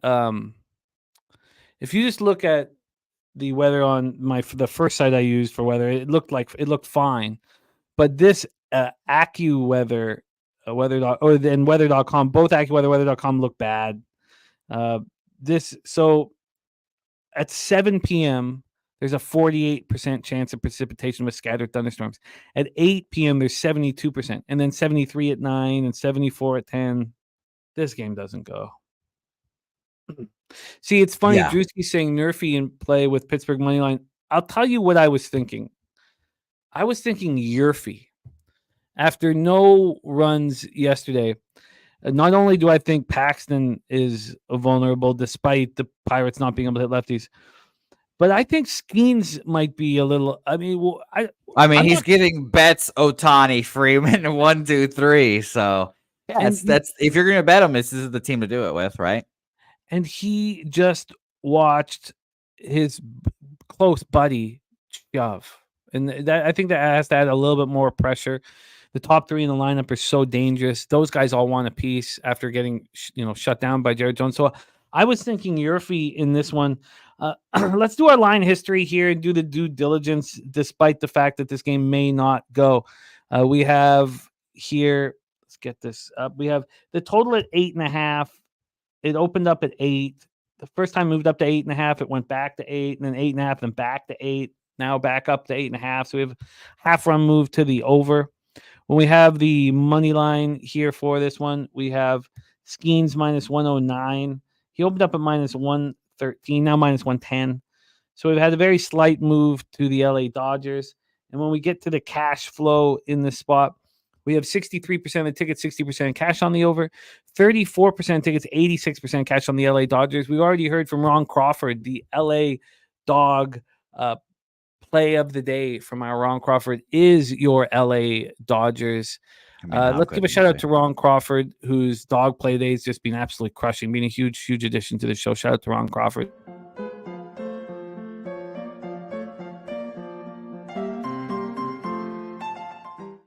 So take it away, Jose. What are your thoughts on this one? Yeah, I kind of do want Dodgers team total over here, admittedly, but I just don't think this game goes. Like I just don't think it goes. And they play tomorrow, so they'll just probably push it to tomorrow. We'll get a doubleheader. So I will probably just take. I go back and forth between betting these looks on these like potential rain delay spots and then not betting them, and then getting the bet voided and all that stuff and having money tied up into it. I get all that kind of mixed up in my head. But yeah, I think I'll just roll with a team total. And that comment you just showed, Jimmy, is kind of one of the reasons why I'm going to be on it here. I mean, they get shut out and they come right back, like he just said there. So team total over. I just have to find one I want to bet. Now, Bet Online has a 3.5 minus 145, which might be my best option. And I bet a minus 155 yesterday, so I shouldn't be like scoffing at minus 145 anymore, really. And shout out to Sharpie for that look. That was a dope Christopher Sanchez look, and shout out to him. But yeah, 3.5 minus 145. I'm gonna bet it. I don't expect this game to go, but we'll see, and I hope it does. Yeah, I don't expect this game to go either. I have interest in the Yurfie. I don't know if I get there. I need we'll get, maybe Justin can send us info on boots on the ground before the game pops off. Johnny K on Pirates first 5. We'll see. And by the way, picture from Dave mentioning that the Dodgers have struggled in the last few weeks against righties. He's right. 20th, 93 weighted ones created plus from the 19th to today of last month. So they've struggled. But I'm a lefty though. Big Maple's the big lefty. Yeah, but I'm talking Dodgers against Skeens. Oh yeah, what the hell, my Jesus. Sorry. So I think that they get shut out yesterday, and I'll bet on the talent coming in. I especially think that there's a I don't know what to call it, Jimmy. Like in hockey, when you see Bedard come out on the ice and he's the new hot shit and say like you're the reigning champion, you want to fucking teach Bedard a lesson. You want to rough him up a little bit. You want to show him the welcome to the league moment. And I think the Dodgers lineup will be Paul Skeens, welcome to the MLB moment. And I think he gets touched up here for 3 runs. Only 3 runs. And then the Pirates bullpen will give up the rest. And then this game will happen tomorrow, but whatever. And we'll cap it again. But if it does go, I will have but then I don't know if it sells out now with the weather the way it's supposed to be. So Justin, let us know, Justin. You're the one, you have the tickets. So you gonna go to the doubleheader tomorrow, Justin? Let us be the test case for that. Let's roll on. 6:40 p.m. Eastern. Tampa Bay Rays 30-31, 13-13 on the road. The Miami Marlins 21-40, 11-22 at home. We're alone, Depot Park in Miami, Florida. Zach Eflin back after hitting the IL for not very long, a little more than the min, but not very long. His last start May 18th at the Blue Jays. It was a 5-4 victory. 6 innings, 9 hits, 4 runs, 3 Ks, no walks. On the road, he's been bad this year. I mean, he's you could say he's been bad pretty much everywhere, but he continues to deliver at home, even though he got off to a rough start. On the road, though, 5.08 ERA. The opponent's hitting 300 off of him. 26 Ks, great. 2 walks. That's great K to walk ratio over 33 2/3. And then you have Braxton Garrett, who's got very small sample size here, 23 2/3. That includes a complete game beauty. Last start, a 9-1 win at the Padres. He completely shut them down. But they're not hitting lefties. It's just this weird at home here. He's only throwing 9 2/3, but 11 earned runs, 12 hits, 13 Ks, 3 walks. And the Rays are smashing lefties, 273, 791 OPS since May 1st, while the Marlins 257, 701. Rays bullpen's been very good. Marlins bullpen hasn't been bad. Trap God says Rays just own the Marlins. And Troy Torrance says, I'm pretty sure the best course of action is to completely stop betting short home dogs. Save your money. Yeah, So, Troy's been mentioning it all year. The short home dogs have been getting fucking murdered. yeah, which is, and I know they appeal to a lot of people. So here we have a short home dog with Braxton Garrett on the hill. Yeah. By the way, Troy, can you define short? Where are those parameters at? Yeah, I would say under plus 120, I agree with that. plus Yeah. 100 to plus 120. This right now opened up at plus 110. They're now plus 115. And from a total scenario here, we have this sitting at 7.5. So there's a low. Did you have the Marlins yesterday? No, I had the fucking unders like an ass clown, and they blew up immediately on me. Yeah, like it was 3-0, and then Luzardo just comes through and just, yeah, that was crazy. And I saw a lot of people betting the Marlins yesterday, and I was almost there with them. And they just took them to the town there. I was like, wow. Yeah. But by the way, Troy said plus 120 to minus 102 there. So yeah. Yeah, I think that makes sense. When we get to the cash flow here for this one, we have 96% of tickets, 96% of cash on the over, 77% of tickets, and 97% of cash on the Rays. Brent Cook says Rays all day. Eflin versus Miami. Lee Davis says 5-8, 4.91 ERA. Von Polo says, I wish the Pirates game could go. I had big plans for that game. Yeah, I mean, it still might, Von Polo. I know that you're over in, close. Well, not that close, but in Philly. Or sorry, in God, what's wrong with me? Baltimore. Lack of sleep really getting to me. Take it away, Jose. Rays Marlins. I'm off this game. I lean over. But yeah, I just don't want anything to do with this game. And Troy, I will make a note from henceforth. I will not bet a home dog from minus 103 to plus 120. Henceforth, done. So, but no action for me in this game. The Battle of Florida, I think, probably just goes to the Rays. And 2 last place shit teams. Not much I want to do with this team. All this money on the over does make that under appealing. Can we trust Eflin off of the break? Let's. It's hard not to find that appealing. I just want to quickly. So, was there any rehab? What did he do in rehab? Let's just find this out now. He BJ, by the way, on Cardinals money line. Oh, nice! So. I love that.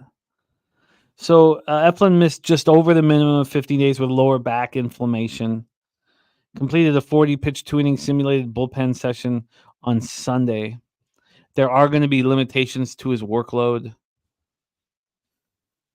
I don't know how that could be appealing enough at this point. So I guess I stay off, but God, that's a lot. 96% of tickets, 96% of cash on the over. And there's been a 5-cent move to the under. How is that not appealing? Benjamin Mills also looking at these short home dogs. JT Eel says never trust Eflin, and I love seeing that, BJ. That you're on. We need to write a book of just commandments of betting baseball. Jesus, do not. Yeah, I'd be interested in that commandments. Fade minus 300s. Yeah. No, I think that would be fun to do. Twisted 24/7 on Braves money line, Cardinals money line, Reds money line, Giants money line, Nats money line, and Phillies run line. Yes, Lee Davis, Cash has said that there are going to be some workload limitations for Eflin. Yeah. I'm gonna have to stay off of the spot. And by the way, Braxton Garrett, Twisted, I think you're backwards here on Braxton Garrett's home road splits. Obviously tiny sample sizes. 9 2/3 innings pitched at home, a 10 ERA.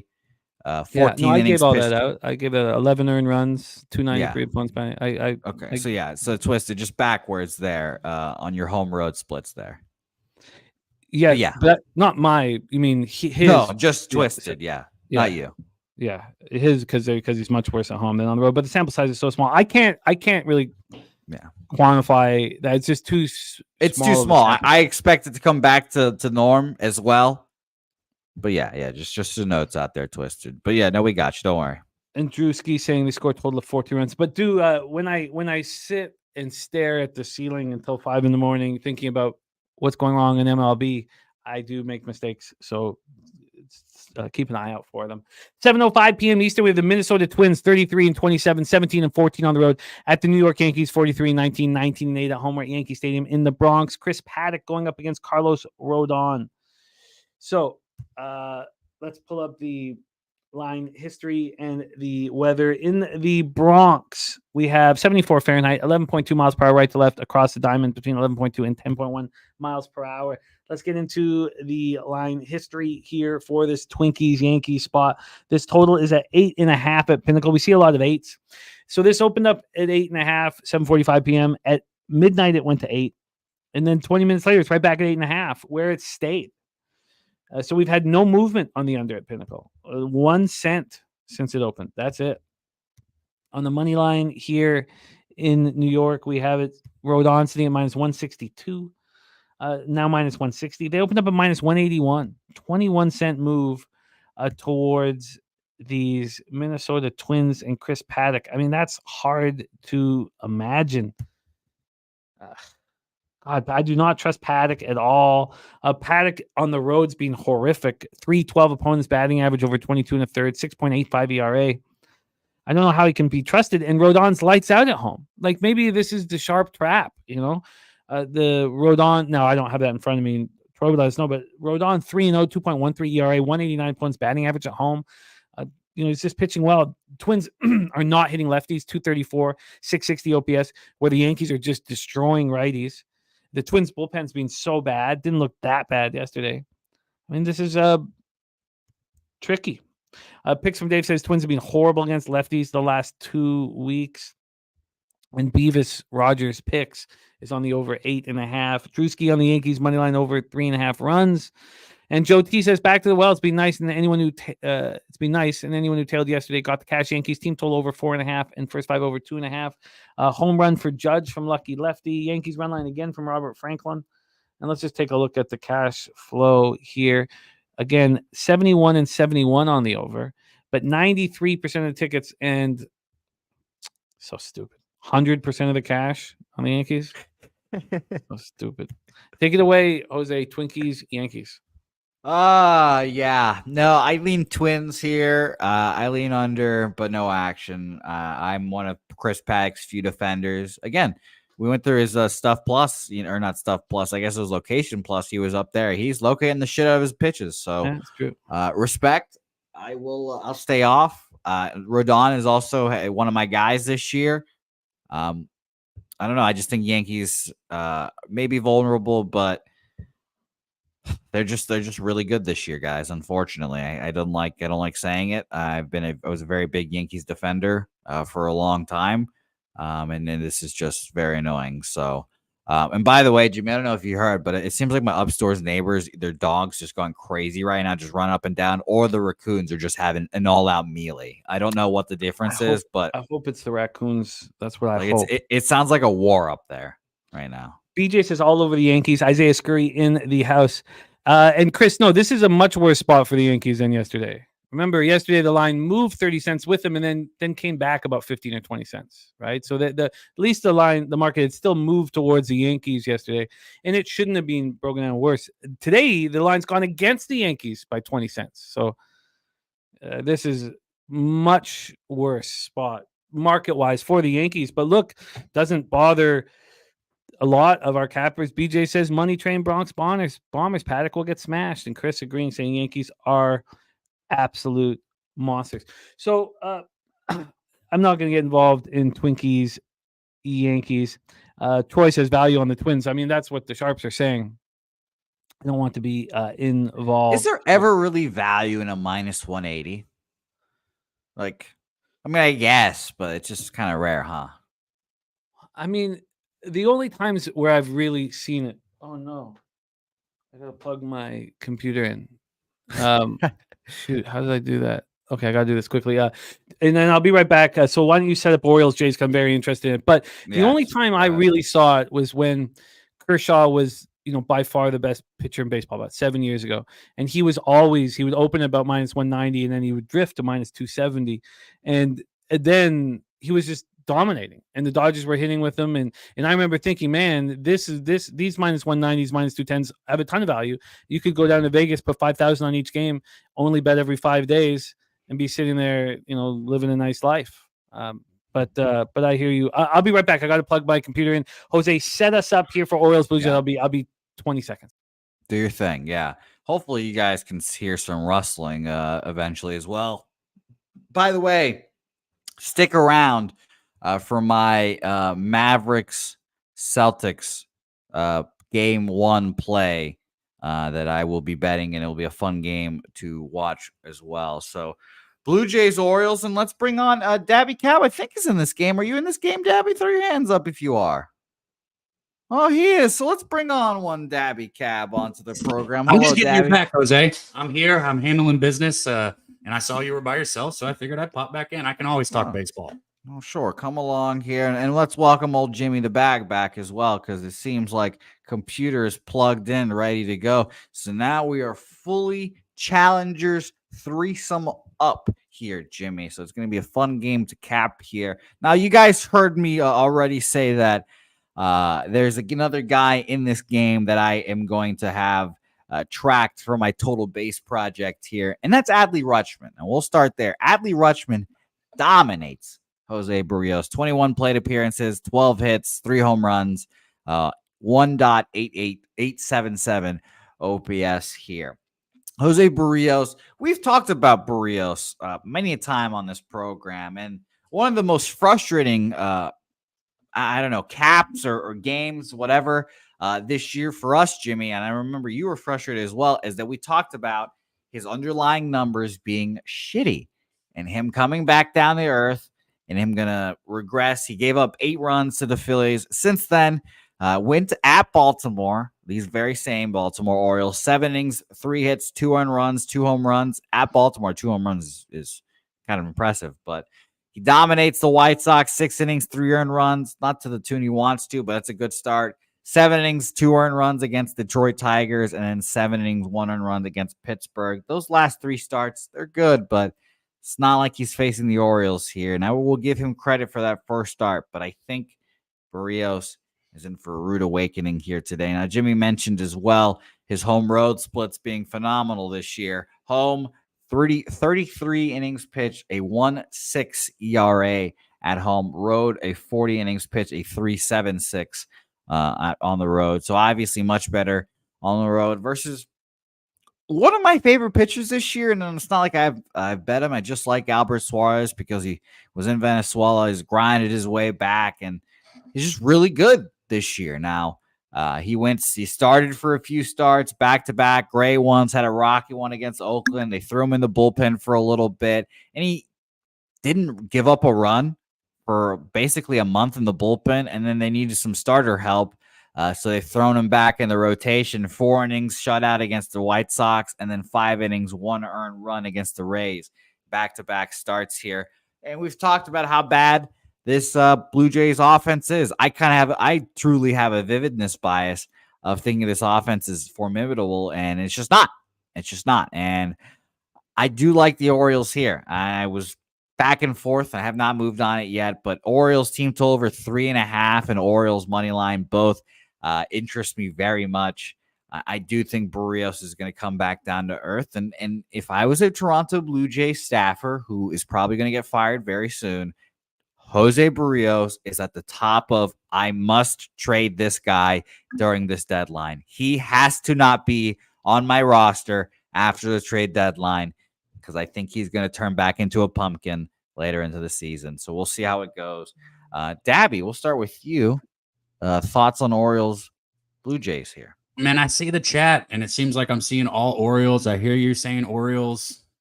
But God, if there's ever a time to blitz the Blue Jays, is this not it? With Barrios at home, with Suarez is outstanding as he's been this year, he's still not somebody that's given you 5 innings yet. He's been a bullpen guy. Let me take that back. He went 5 innings against Tampa Bay in his last outing. But before that, he hadn't gone 5 innings all year, mostly a bullpen guy. A couple times where it was a bullpen day, got 4 innings in.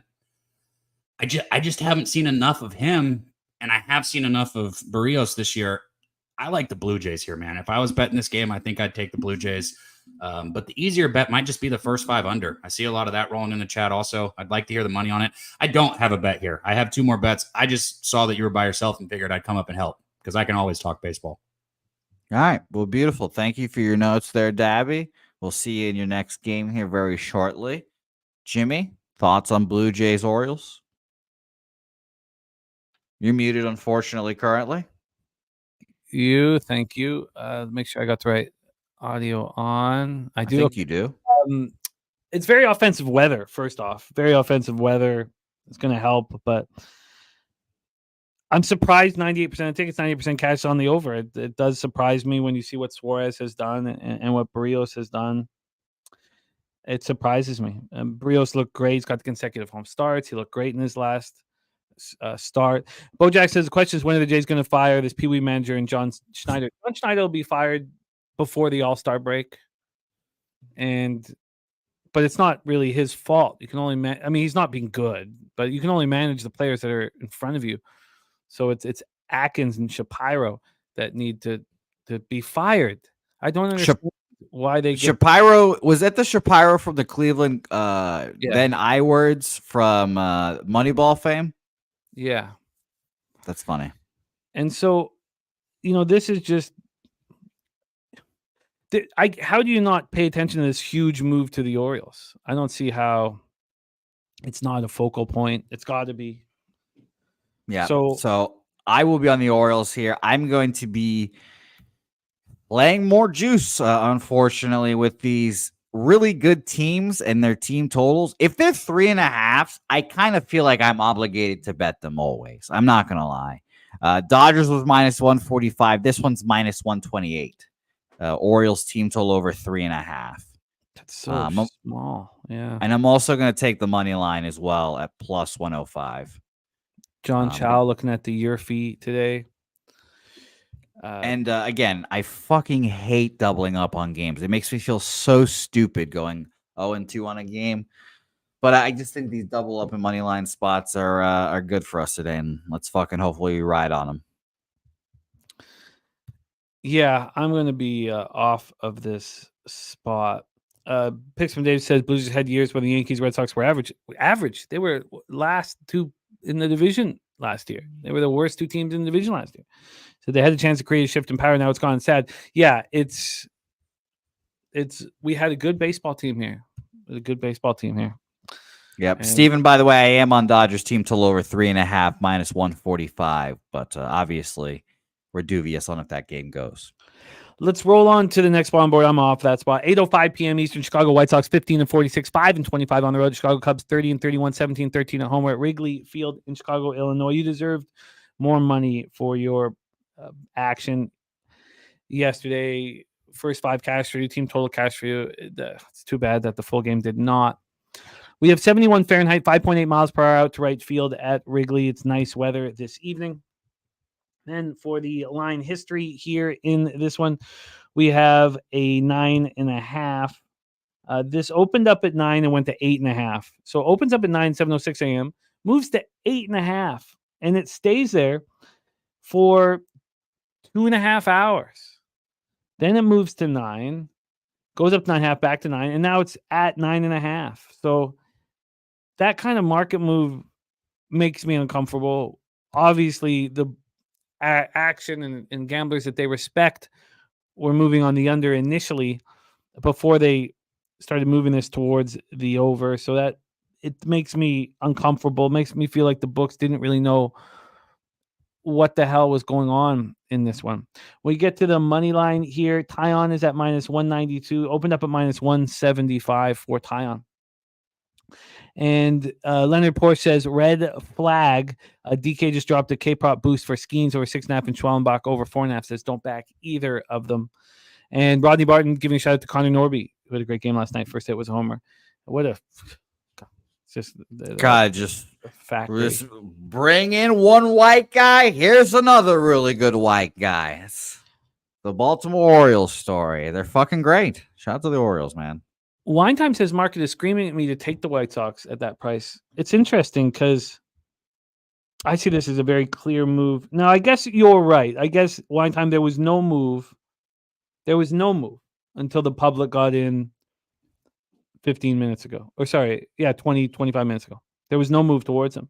There had been no move at Pinnacle until 12:13 p.m. So now I'm seeing a 17-cent move towards the Cubs. But I could understand how the market was not saying that previously. So I get that. On the total side of things here, we did already, the half run. So let's take a look at the cash flow here for this one. On the cash flow side of things, we have 96% tickets, 95% cash on the over. Then we have 91% tickets, 93% cash on the Chicago Cubs. And you have Tyon on the hill, who's been very good at home this year. 222 opponents batting average. We're only talking about 21 and a third innings, but a 2.11 ERA. Overall in the year, 2.84 ERA, 1.26 whip. Fetty has been very good this year, but all at home.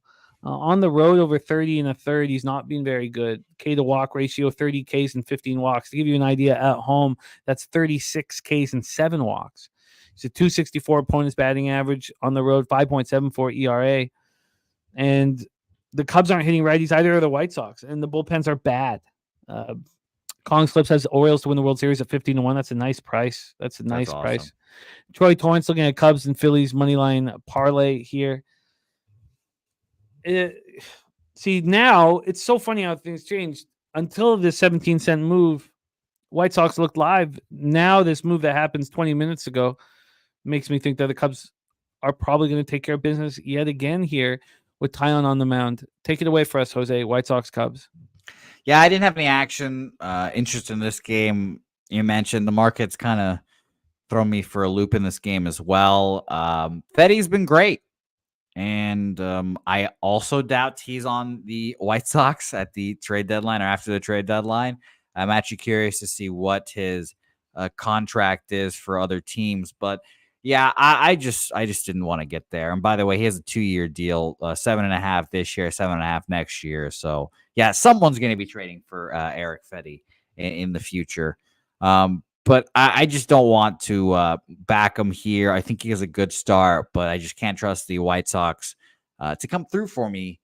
Even if they're up 5-0, you still can't trust them. And Jimmy, what the best part about that was I actually would talk to Nutflush because as soon as the team total over cash, he texts me. It's like, we cashed another one. And I was like, yeah, we did. It was fuck yeah. And then he asked me what the Cubs were live. And they were down, I think it was 5-0 at that point. And they were only plus 369, I think it was. And and me and Nutflush were both like, oh, well, that just means one thing. The Cubs are extremely live in this game. And they're gonna come back in this game. And lo and behold, they did, they win, etc. And it was just really funny to watch that. So, that's just an endorsement for later on in the year. Live betting baseball. Sometimes the lines can tell you a lot, like that one did there. I just don't want to bet this game, so I'm off. Yeah, I don't. I can understand Lee Davis and White Sox supporters saying that this line's getting towards the spot where they want to back them.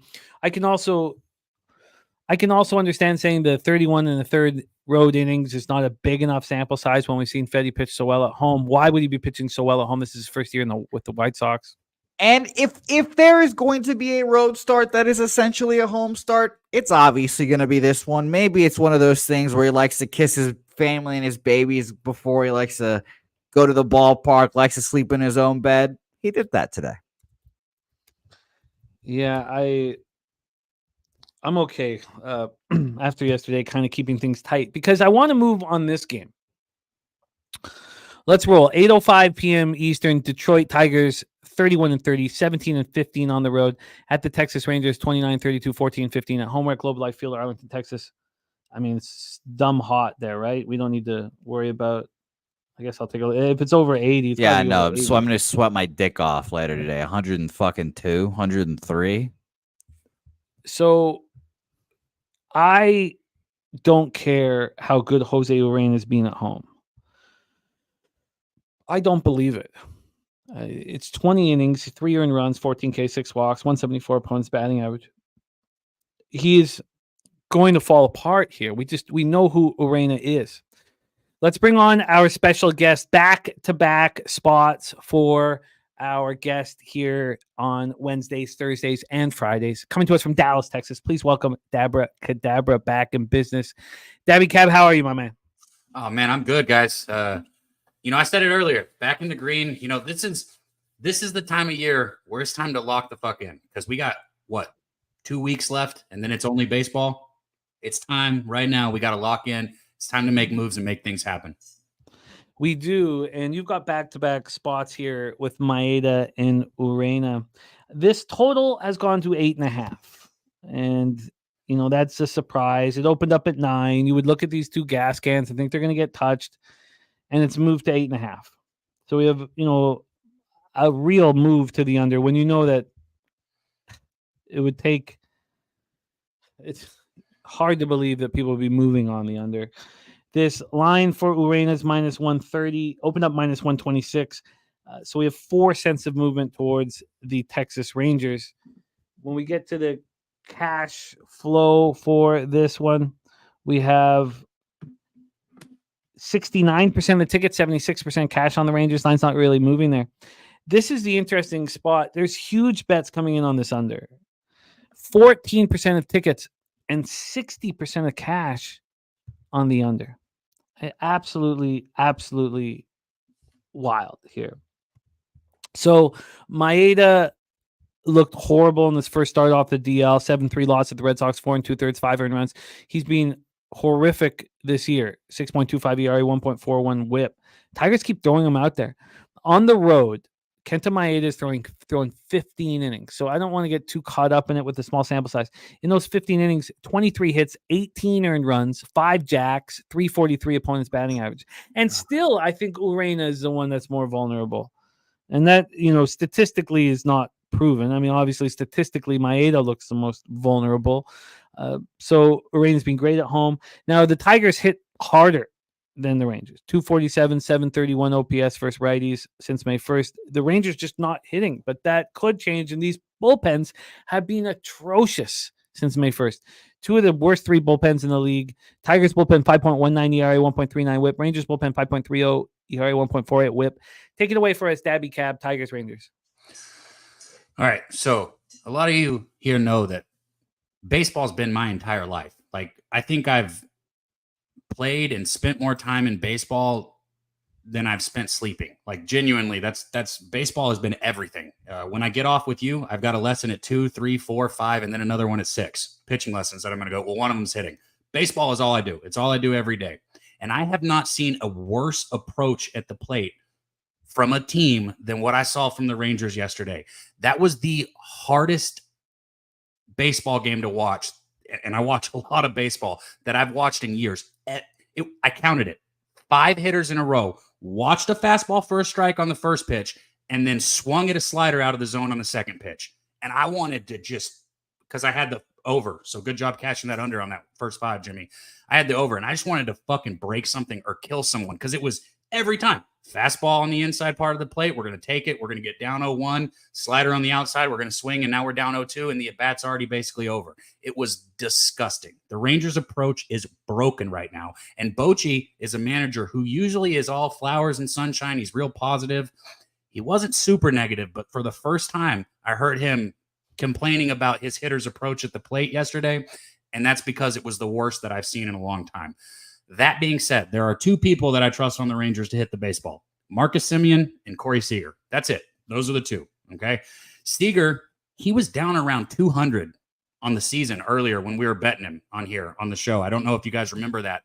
Since then, his last 24 games, his last 30 games, he's hitting 296. And then we get into his last 15 games, 56 plate appearances. He's hitting 357. And then we look at his last 7 games, he's hitting 346. I want to tell this to everyone. When we bet player hitter props, I know sometimes you're like, oh, he's hitting so good right now that I don't want to get involved. That is the wrong line of thinking. Get involved when the hitters are hitting good and stick with it, and then get off with. You don't try and guess like, oh, he's gone 0 for 8, so I'm going to try and hop on right now. No, I want somebody who's gone 4 for 8, and I'm going to stick with them until they're not there. Does that kind of make sense what I'm saying with that? Sure. Seager's at that point. I've cashed my last 4 bets with him. Of course, I'm going to be back on him today. It's over 1.5 total bases. Let me see what the juice is. It wasn't bad. Minus 114, so it's not too bad.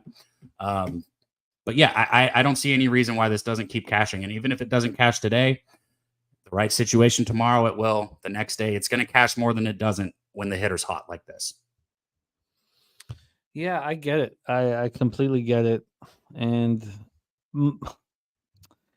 I was looking at the Tigers team total over. it was 4.5 even at Pinnacle. It's now moved to 3.5. It's always been 3.5, heavily juiced to 365. When I saw it at Penny at the 4.5, I thought, oh, if they don't move it to 3.5, that will be a sign here that, that it might be something that we want. But now they moved it down to 3.5. Take it away, Jose. Your plan here for Tigers Rangers. Yeah, I don't want anything.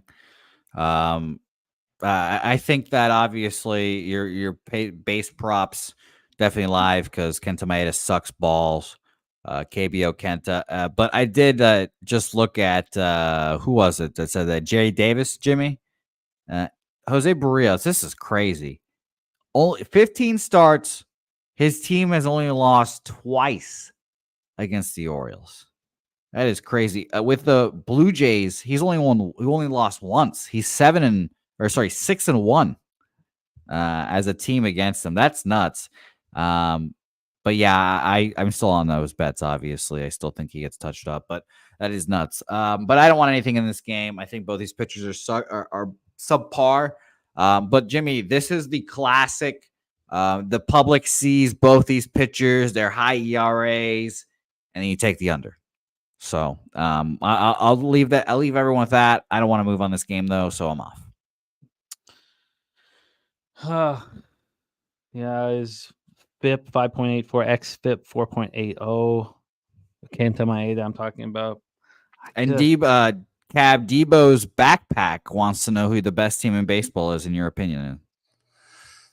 I know the answer that you would give. You'd say the Phillies. I think the Phillies are outstanding, and it's tough. But I'm going to give a different answer just because that's the one everyone gives. And it hurts me to say this, but the Yankees probably. I mean, goddamn, I would not want to pitch against that lineup. Yeah, those Soto and Judge are just raking right now.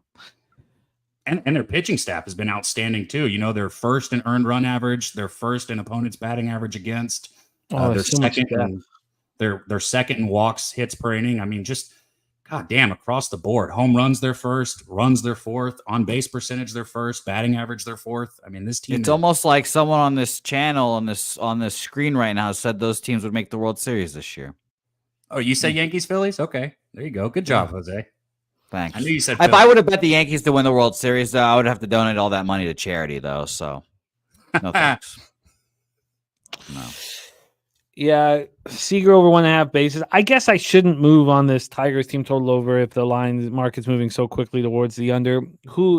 I do believe, though, that Urena is more vulnerable than Maeda. Now, maybe not at home, but I do not believe what we're seeing from Urena. I don't believe it at all, not for a second. Yeah, if you told me you need one guy out of these two dudes to start and have a good start to save your life, I'm picking Kenta Maeda every fucking time over Jose Urena. Every time. What is this? What's this? It's moving to the under, and the money line is it moving at all? What, 4 cents of movement?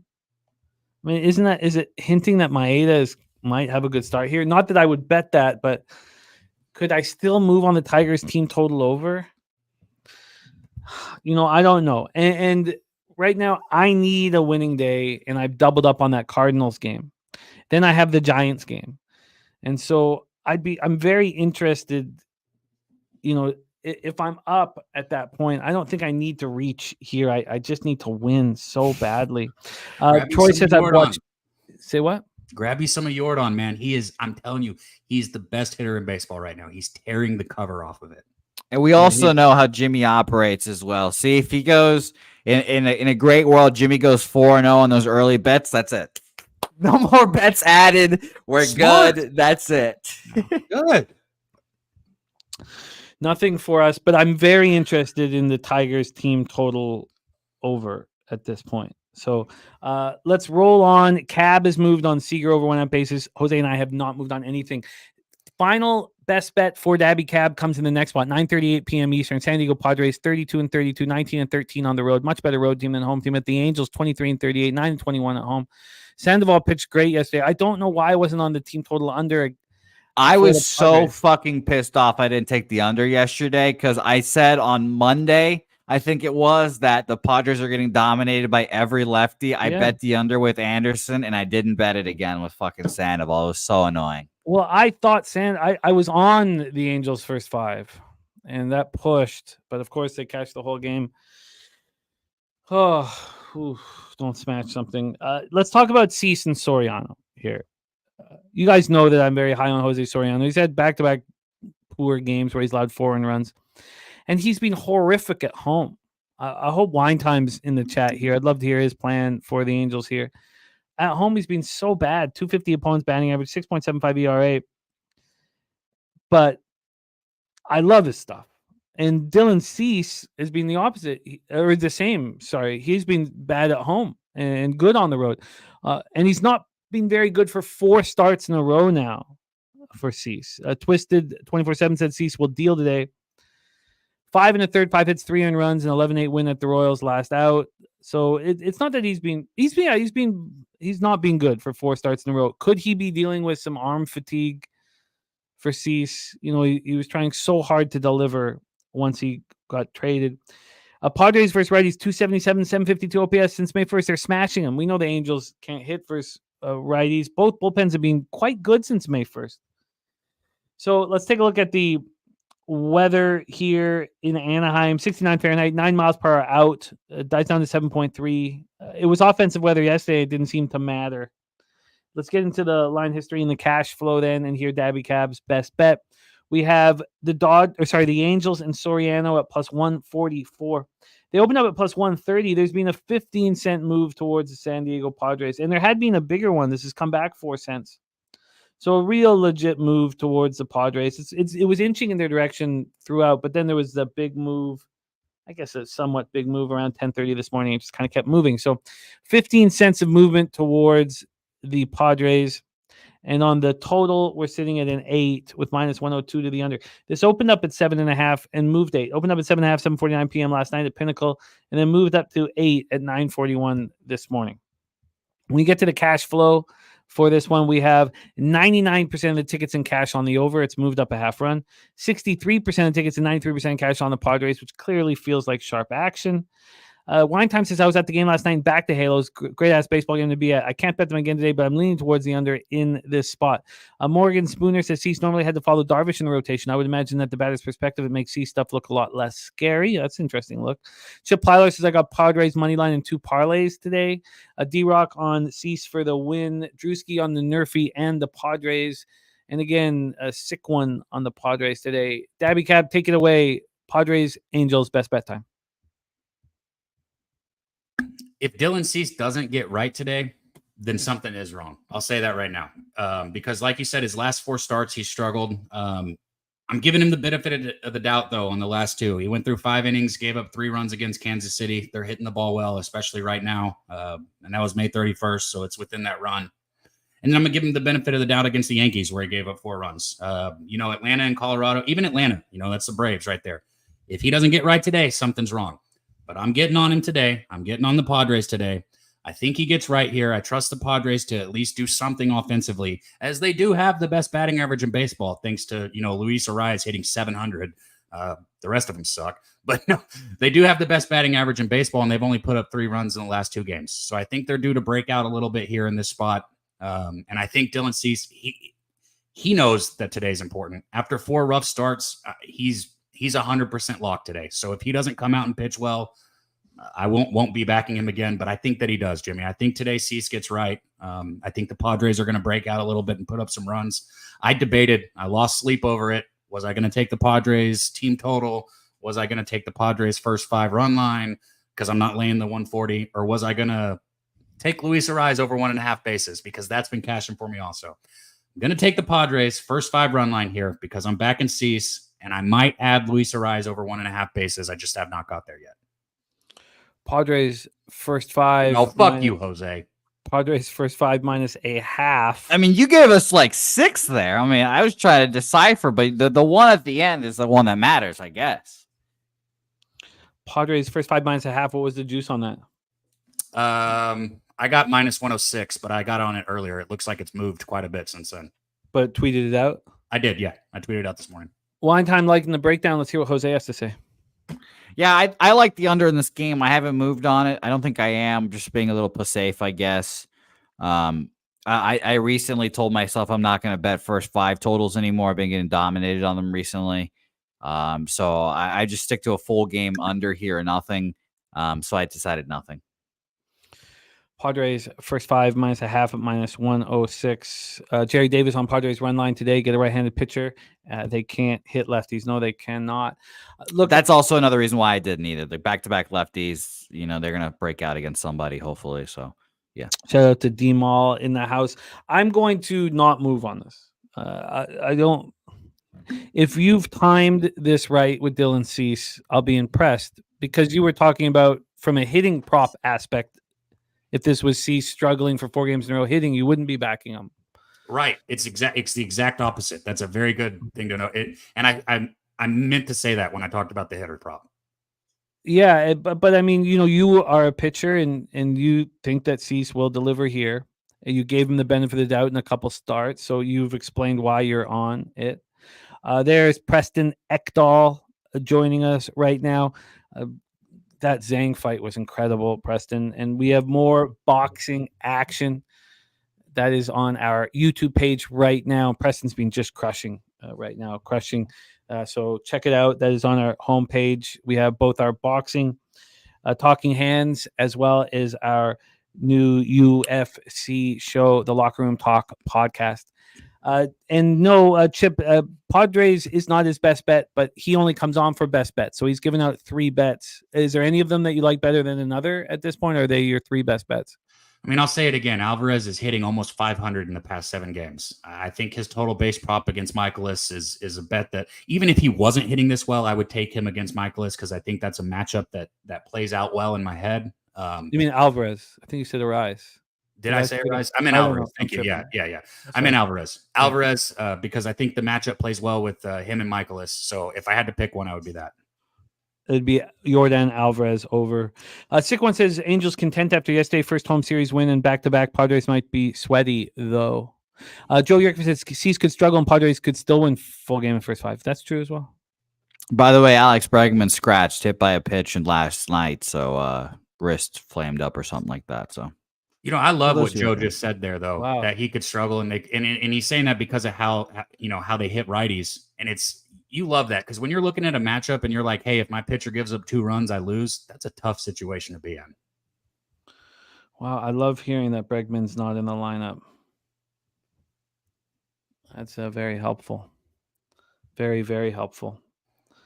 All right, that is Padres' first 5 minus a half at minus 106, combining with Cab's Alvarez and Seager props is a 3-pack for our guy today. And he is very hot right now. He crushed this weekend. So let's get that cash, Daby Cab. Daby Cab, any last words? And of course, support Medicate Mondays every Monday. Any last words for the Capper Sporting Show? Yeah, man, I love doing this with you guys, man. I love learning with you guys. Wine Time, Troy, my boys right there, Joe, Sick One, good to see you in here. All you guys, man, we don't have a show without you. So thank you guys. Thanks for sharing your hard work and your knowledge. I'll be back up here tomorrow, and let's get fucking paid this week. I don't know if you can tell, but I need it. I need it right now. I've had a storm hit my house. I need some fucking money, and this is how I make extra money. Let's get it. I love it. There he is, Dabra Cadabra in the house. Jose, final game for us, 9:40 p.m. Eastern. We're in the Oakland Coliseum in Oakland, California. We have Seattle Mariners against the Oakland Athletics. Gilbert versus Joey Estes. Estes has looked good now in back-to-back starts. And Logan Gilbert coming off 4-0 loss at home versus the Astros. That was when he went up against Arrighetti, and the market had pushed us into that spot. Let's take a look at the whole situation. We'll start with the weather in Oakland. It's been much warmer of late, and it is, again, 78 Fahrenheit, 8.9 miles per hour to right field, down to 7.8. Losing the over 7.5 last night was difficult. 5 runs scored by the 4th inning. And, and then, of course, giving you hope at the end with that Munoz wild pitch, and then Munoz got hurt. And I want no hope ever. Just shut me down. Yeah. I had Ace team total over 3.5. So yeah, I was right there with you. I was like, huh? You gonna give it to me? And then no. Even they walked the dude in front of Brent Rooker. I was like, oh my God, okay, great. Brent Rooker, this is awesome. He's a righty, the best fucking hitter. And again, just nothing for us. Yeah. I twice think that day yesterday. Yeah, it was extremely irritating. Extremely irritating. Ricky Bobby says, did you give out your other base hitter look? Yeah, it was Adley. It's Orlando Arcia and Adley. Orlando Arcia plus 139. And then Adley plus 125 there.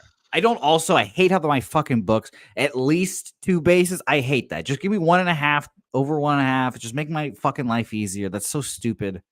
I hate that shit. We've had a full run move to the over from 7.5 to 8.5. When we get to the money line here, we are sitting with the A's at plus 143. That's exactly where they opened. Now, there was a move towards the A's. They got bet down to plus 135 at midnight, and then it's come back up. But we have no movement on it, which is interesting. People believing in Joey Estes right now. You have 98% of tickets, 98% cash on the over. Lines moving in that direction. Not as much as it was yet. Much more than yesterday. Remember, yesterday it went up 7.5 to 8, but then 365 left it at that 7.5 at minus 120, despite Pinnacle being at minus 128 on the 7.5. And when it never moved to 8, I got a little nervous. We have 90% of tickets and 97% of the cash on the Seattle Mariners, and now it's moving towards Seattle. Finally, now. Logan Gilbert on the road, 3.48 ERA, 215 opponents batting average. He's been good. And Joey Estes is starting to pitch well. That was a nice performance at Tampa in his last start. 5 innings, 1 earned run. Mariners are not hitting righties, 225, 662 OPS. A's versus righties, 239, 715 OPS. But it feels like if you can get through that first 4, then that bottom of the lineup is, a bunch of guys around the Mendoza line. Mariners bullpen, 4.60 ERA, 1.27 whip since May 1st. Not good. A's bullpen slightly better. Take it away, Jose. Our last game on the board, Mariners A's. The Mariners are the team that should come a call into Toronto. But hey, Brian Woo's pretty good. Ty France is pretty good. Give us Vladdy, huh? You'd do that. No, I don't think we would. No. You would though, right? Would you? I think I'd want more personally, but that's not bad. One thing we know is that players don't want to play in Toronto. We have a kid who grew up around here. His dad was a big part of Canada baseball. And so if he really wants to play in MLB, I would try and negotiate with him and just see, but he's just so confident that he's going to get $300 million. And he's not. No, he is not. So it's. I don't think if Pete Alonso's not going to get $150 million, no fucking chance Vladdy gets more than that. No way. Vladdy's be been surprised. a disappointment. So is Bo, honestly. But it's just that they have so much potential that you get a little carried away with optimism. But you're right. The Mariners should be calling the Jays, and we have a lot of history trading back and forth. Since the Gillick days, but no action for me though. I've gone back and forth with this Mariner squad and how I feel about them. They've got ass loads of pitching. That's all you want. Their bullpen's kind of, so I just kind of go back and forth. And unfortunately, the A's have completely fallen off, and their bullpen shit now, and their hitting is not good anymore. And they, like I said, they can't build the bridge to Mason Miller. You can't build the plane out of Mason Miller, unfortunately. So no action for me here, though. So we can recap our plays for those who missed it. And Jimmy, I'll give out my NBA Finals Game 1 play as well. I love it. Bo Jackson talking about Johnny Tavares in court right now with the CRA. It's he's what screwed. is a CRA? It's like your IRS, Canadian Revenue Agency. Oh, he's screwed. He's gonna have to pay that bonus. Well, you would know. You would fucking know. Yeah, he's screwed. He wants to pay 15% on it, and the bonus is like $12 million, and CRA is like, no, you're It's a huge situation. Have you reached out to Johnny? Be like, hey, man, I've gone through this before. Been there. I have not reached out to Drexler or Johnny Tavares. Fuck, man. We have a birthday for Billy Friedrich. Yeah, June shout out to Billy. 5th birthday for Billy Friedrich. So let's get Billy a birthday pick. So let's look at the best bets on the board. Let's review best bets from our. I'll give him one. I got mine already. All right. Well, why don't you hit Billy Friedrich with your birthday pick? Okay. I'll quickly recap my action as well. Cool. And you can go. Cardinals, Billy, take them. Money line or team total over. I'm going to give you the money line because I want your birthday to be bountiful. Bountiful. Plus 139 for me. Cardinals money line. Team total over 3.5 minus 120. Also on my card, Giants money line. Dodgers team total over 3.5 minus 145. We think it might not go. Orioles team total over 3.5 minus 128, and Orioles full game money line for me. That is my card there. And by the way, like I said, those two total base props, Orlando Arcia and Adley Rutschman, who I'm looking for. And I'll ask you a question about those here in a second. And Gavin Henry, I just popped it in the chat again, gave us after a winning debut with his Indy picks, giving us another one at Horseshoe Indy, the 10 win place on the 10 and boxing 2-8-10 exacta box for our guy Gavin Henry in the 10th at Horseshoe. I love that, Gavin. And Rob Free says, Gilbert, third time in the lineup is when the issues start. Listen to Gilbert's last start on Sirius XM and Seattle broadcaster confirmed Gilbert is a dumpster fire the third time around. Tread lightly. And Madadi rolling with you on the Cardinals, and so am I. But I'm first five, but I'm with you on the team total over. So I'm right with you. I think that is the birthday pick. However you want to deal with the Cardinals, Billy, whether it be first five full game or team total over. A Morgan Spooner on Royals full game, Yankees team total over. Royals full game money line and first five and team total over. And his Pissy Cheerios play of the day is New York Mets first 7 minus a half. Ron Crawford spreadsheet dog play of the day that's up 8.77 units on the show is the Dodgers at plus 110. We don't know if that game will go. Justin McKelvey's stacks play of the day is Ozuna RBI at plus 107.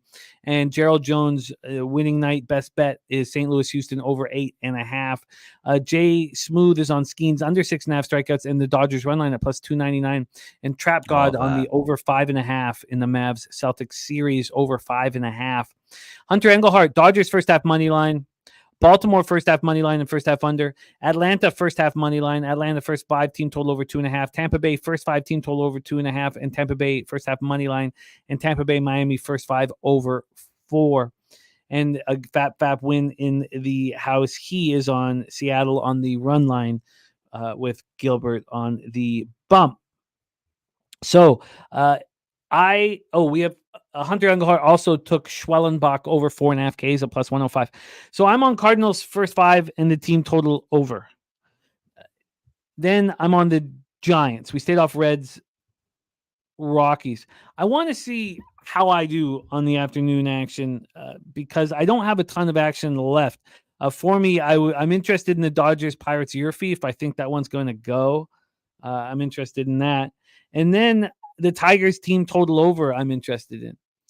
But I need to win on these first 2 afternoon games, and then I will decide exactly what I'm going to do past that. So for me, everything pops off here in an hour and a minute with that Cardinals Astros game. And then we get into the Giants game at 3:40 p.m. Aubrey Travis also moving on the Giants. Jose, we have a huge live stream tomorrow evening right here. It's been a while since I've been on a live stream. I'm looking forward to it. Live betting with everybody. Boozing? Of course. NBA Finals Game 1 here tomorrow night. And you are giving us your action already. Jose, what is it? Yeah, I wanted to take the Celtics as early as I could here. I think they're going to come out firing guns blazing, crowd behind them. Plenty. I know rest versus, I guess it's rest versus rust is normally what happens. It's rest versus rest on this occasion. I think that Joe Mazzulla and the boys have done a good job weaponizing their time, as he said. And I'm going to take the Boston Celtics race to 10 race to 10 here, minus 150. Juicy, obviously. It's okay. I'll roll with the juice. But I'm taking the Boston, I'm going to say Red Sox. Celtics race to 10. I think they come out here. They come out firing, and that gives everyone plenty of incentive to tune in early because I'm going to be particularly crazy for the first 10 points.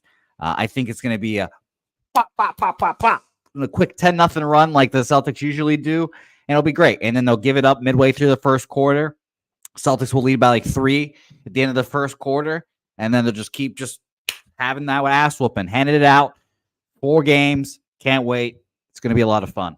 Oh, and I did officially book my Airbnb for next week for Daby Cab. Staying in an Airstream. That'll be fun. Going solo, so I don't have to worry about Helga not having to like the accommodations. So I'm like, fuck it. I'll do something cool. I'm doing an Airstream. So it'll be fun. Wow. I look forward to seeing the highs and lows through. Might be some bugs. We have a half-point move towards the Celtics from 6 to 6.5. We'll full breakdown tomorrow with LJ from H-Town. And we have a 1-point move to the over from 214 to 215. The move to the over happened at 3:51 this morning. So we had not had a move towards the over. This had been sitting here for 4 days with no movement. When we get to the cash flow for this one, and again, full breakdown tomorrow, but full breakdown, we have 69% of the tickets, 79% of the cash on the Mavericks, line moving towards the Celtics. Good. We have 92% of tickets and 98% of the cash on the over. And now we've seen a 1-point move towards that very over from 214 to 215. And that Airbnb in Boston, Nate, would cost more than the fucking flights. But we should. You're right. Yeah, they don't mess around there. And Kong Split says, calling it out right now, Luka goes on a 10-2 run by himself. Good. By the way, I have a new nickname for someone in the chat. Kelly McInnes said that used to be a baker working in the ovens. So all I could think of is Kelly McInnes being the Muffin Man now. So I'm only going to call Kelly the Muffin Man from now on. So shout out to you, Kelly, and shout out to the Muffin Man. Sure. Muffin, not a very masculine baked good. But what are the masculine baked goods? What, a chicken pot pie? Is that a baked good? Sure. Is that a baked good? I don't know. Hard to find one. Oh, a beef patty. Jamaican beef patty. There you go. Sure. I've never had that before. Oh, they're delicious. I don't know what it is. Non-stop honestly. Beef patties everywhere you look. Here, go. All I know is that in bodegas they make empanadas that aren't my empanadas, but yeah. But shout out to you, Muffin Man, wherever you are. Hamburger buns. He wants to be hamburger buns. The Hamburglar. Okay, so you're just the Hamburglar then, Kelly. Not good. That is our show for today. Tomorrow is a huge show. We start with CFL, get into NHL, break down MLB, and close with NBA. So we're back to 4 sports on tomorrow's show. And we're starting with CFL, right? CFL right off the hop. Let's get off to a winning start in CFL. Also, my futures will be bet, so I will discuss that. Let's go fucking Elks. Meatloaf and Marlboro Reds for Oldie. And he's calling you Pringles. I've never had a Pringles in my life. Jack Cal, I thought you were a gambler, Jack Cal. Didn't you used to say that all you care about is the cash, and that's what we have in common? I think Jack Cal is to you is to what Barry Smith is to me. It's nice. Oh, I've many Jack Cals. Just pop in to throw some negativity. Yes. Yes, Jack Cal, CFL. I am serious about that.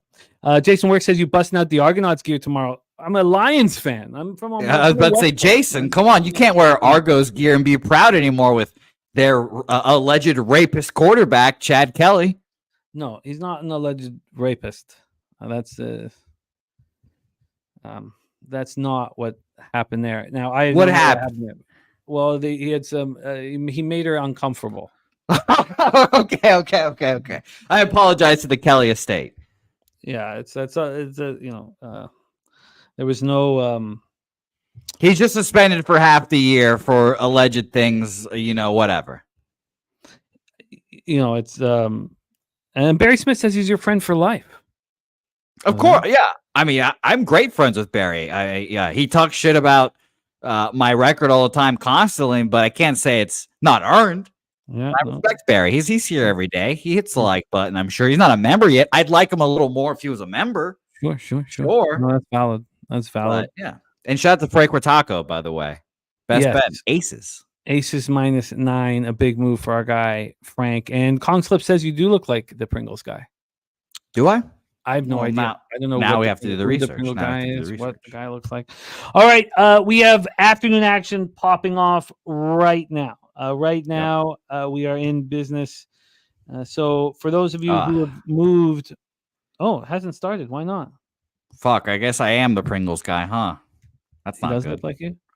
Well, unfortunately, mustache does no favors for me. Oh, it is at 1:35 that the Braves game started. I thought it was right away.